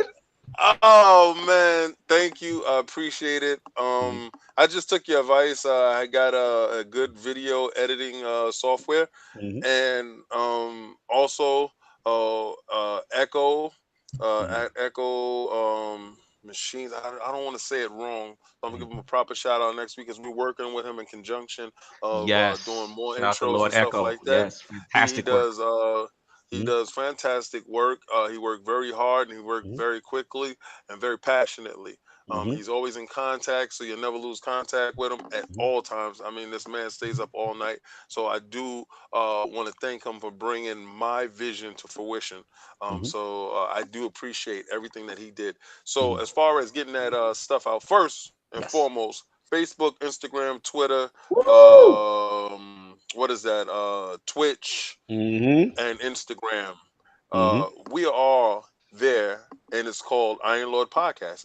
Over the place. So you can't mix the name up. You can't mess the name up. It's not with a Z. It's not with Iron Lord Podcast. So you'll be able to get that. Then soon the link is going to pop up for these t-shirts and these cups and all this wonderful stuff that you can get with the Iron Lord's brand on it. Combat Talk is on the channel, on the ILP channel. You can jump on there right now. There's 2 episodes up. They're not long. They're short. You know why they're short? Because I get to the point and I talk about exactly what you want to hear and I give my predictions. We're going to be doing expanding. It's growing. I'm going to have ideas with it. talk with Jay Fonzarelli. That's my Mhm. guy. Shout out to Lord Fonz. So he's gonna bring in that aspect of the UFC. So when I say combat sports, I'm not just talking about boxing. I'm talking about everything. MMA is gonna be involved as well. Mhm. Probably gonna get some kickboxing up in there, some wrestling from the Olympics. I don't know, but if you catch two bums fighting, I might have to report on that. So I just want y'all to know that we're passionate about this. Is about pure gaming, and when I say the word pure gaming, those words, that phrase, pure gaming, Mhm. gaming That's what it at is. its purest level. When you first picked up a controller, that's Mm. what we want to bring back. We want to No bring doubt. back that sense of oneness, like Mhm. wonder, like Facts. wow, because you weren't a Sony head or a Xbox head. You were a gamer. So we're trying to get Facts. back to pure gaming. Oh man, well said, well said, and that's what we're trying to promote, man. Shout out to King on the Combat Talk and handling the social media. First of all, that Instagram is lit. I want to give you a lot of credit on that. A lot of nostalgic pictures, pictures of the Lords at events, running around, just cool gaming stuff. And we're gonna have more coming up, man. I'm gonna start contributing to that Instagram as well because a lot of those Yeah. pictures really brought back a lot of memories. Us at different E3s, just fun stuff, man. So that was really a great idea by the King, and we respect that. But yeah, man, like I said, shout out to everybody in chat. It was tremendous. Please, like I said, you guys hit that like and subscribe, and the Patreon is amazing. It really helps us. We got more stuff coming and announcements on the way. Also, I want to shout out Lord Kaibatsu. He's gonna get that audio up hopefully later on tonight. We'll put the timestamps You out. got stuff from like 2 E3s ago on this Instagram. Yeah, Instagram's amazing, man. Please, he's got like E3 2015, 2016. You got like the worst pictures I've ever took on this shit, man. Yeah, but I was like, you know wow, what I I also don't remember this one. You got me out of pocket. But that picture that I got with you with the girl from there, Automata, that is awesome. Because I remember Yeah. your face when you saw it. I was Yes. like, yo, Addict, get her. Yeah. Like, so we can take the picture. I got one of Addict with some Deadpool chick, and I swear when I put it up, everybody was like, yo, that's the first time we ever seen Lord Addict smile on a picture.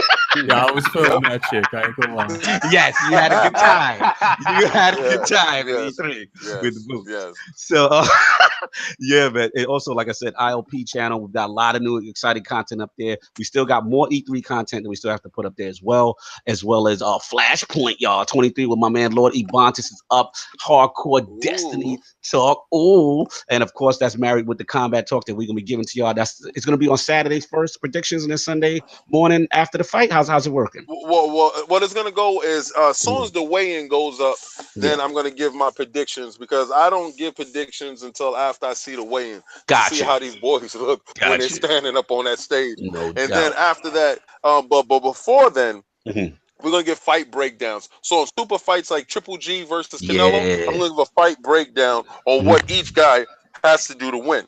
Mhm. And then on the day of the weigh-in, then I'm Mhm. gonna give my prediction. And Mhm. after that, in the morning, I'm Mhm. gonna give you the results. And if I was Nice. right, I Love the was right format. this time because I Yeah. told you Lucas Matisse Yeah, will quit. you did it. You said it. You said it. Shout out to everybody in that, man. Fantastic. Like I said, great content. Please support both channels, the Inner Circle Network and, of course, the Iron Lord Podcast YouTube channel. I know we went late. Everybody, if anything, got anything else to say? Nope. We go good. All right. Everybody enjoy your Sunday. It's the Lord's Day, and we out. Peace.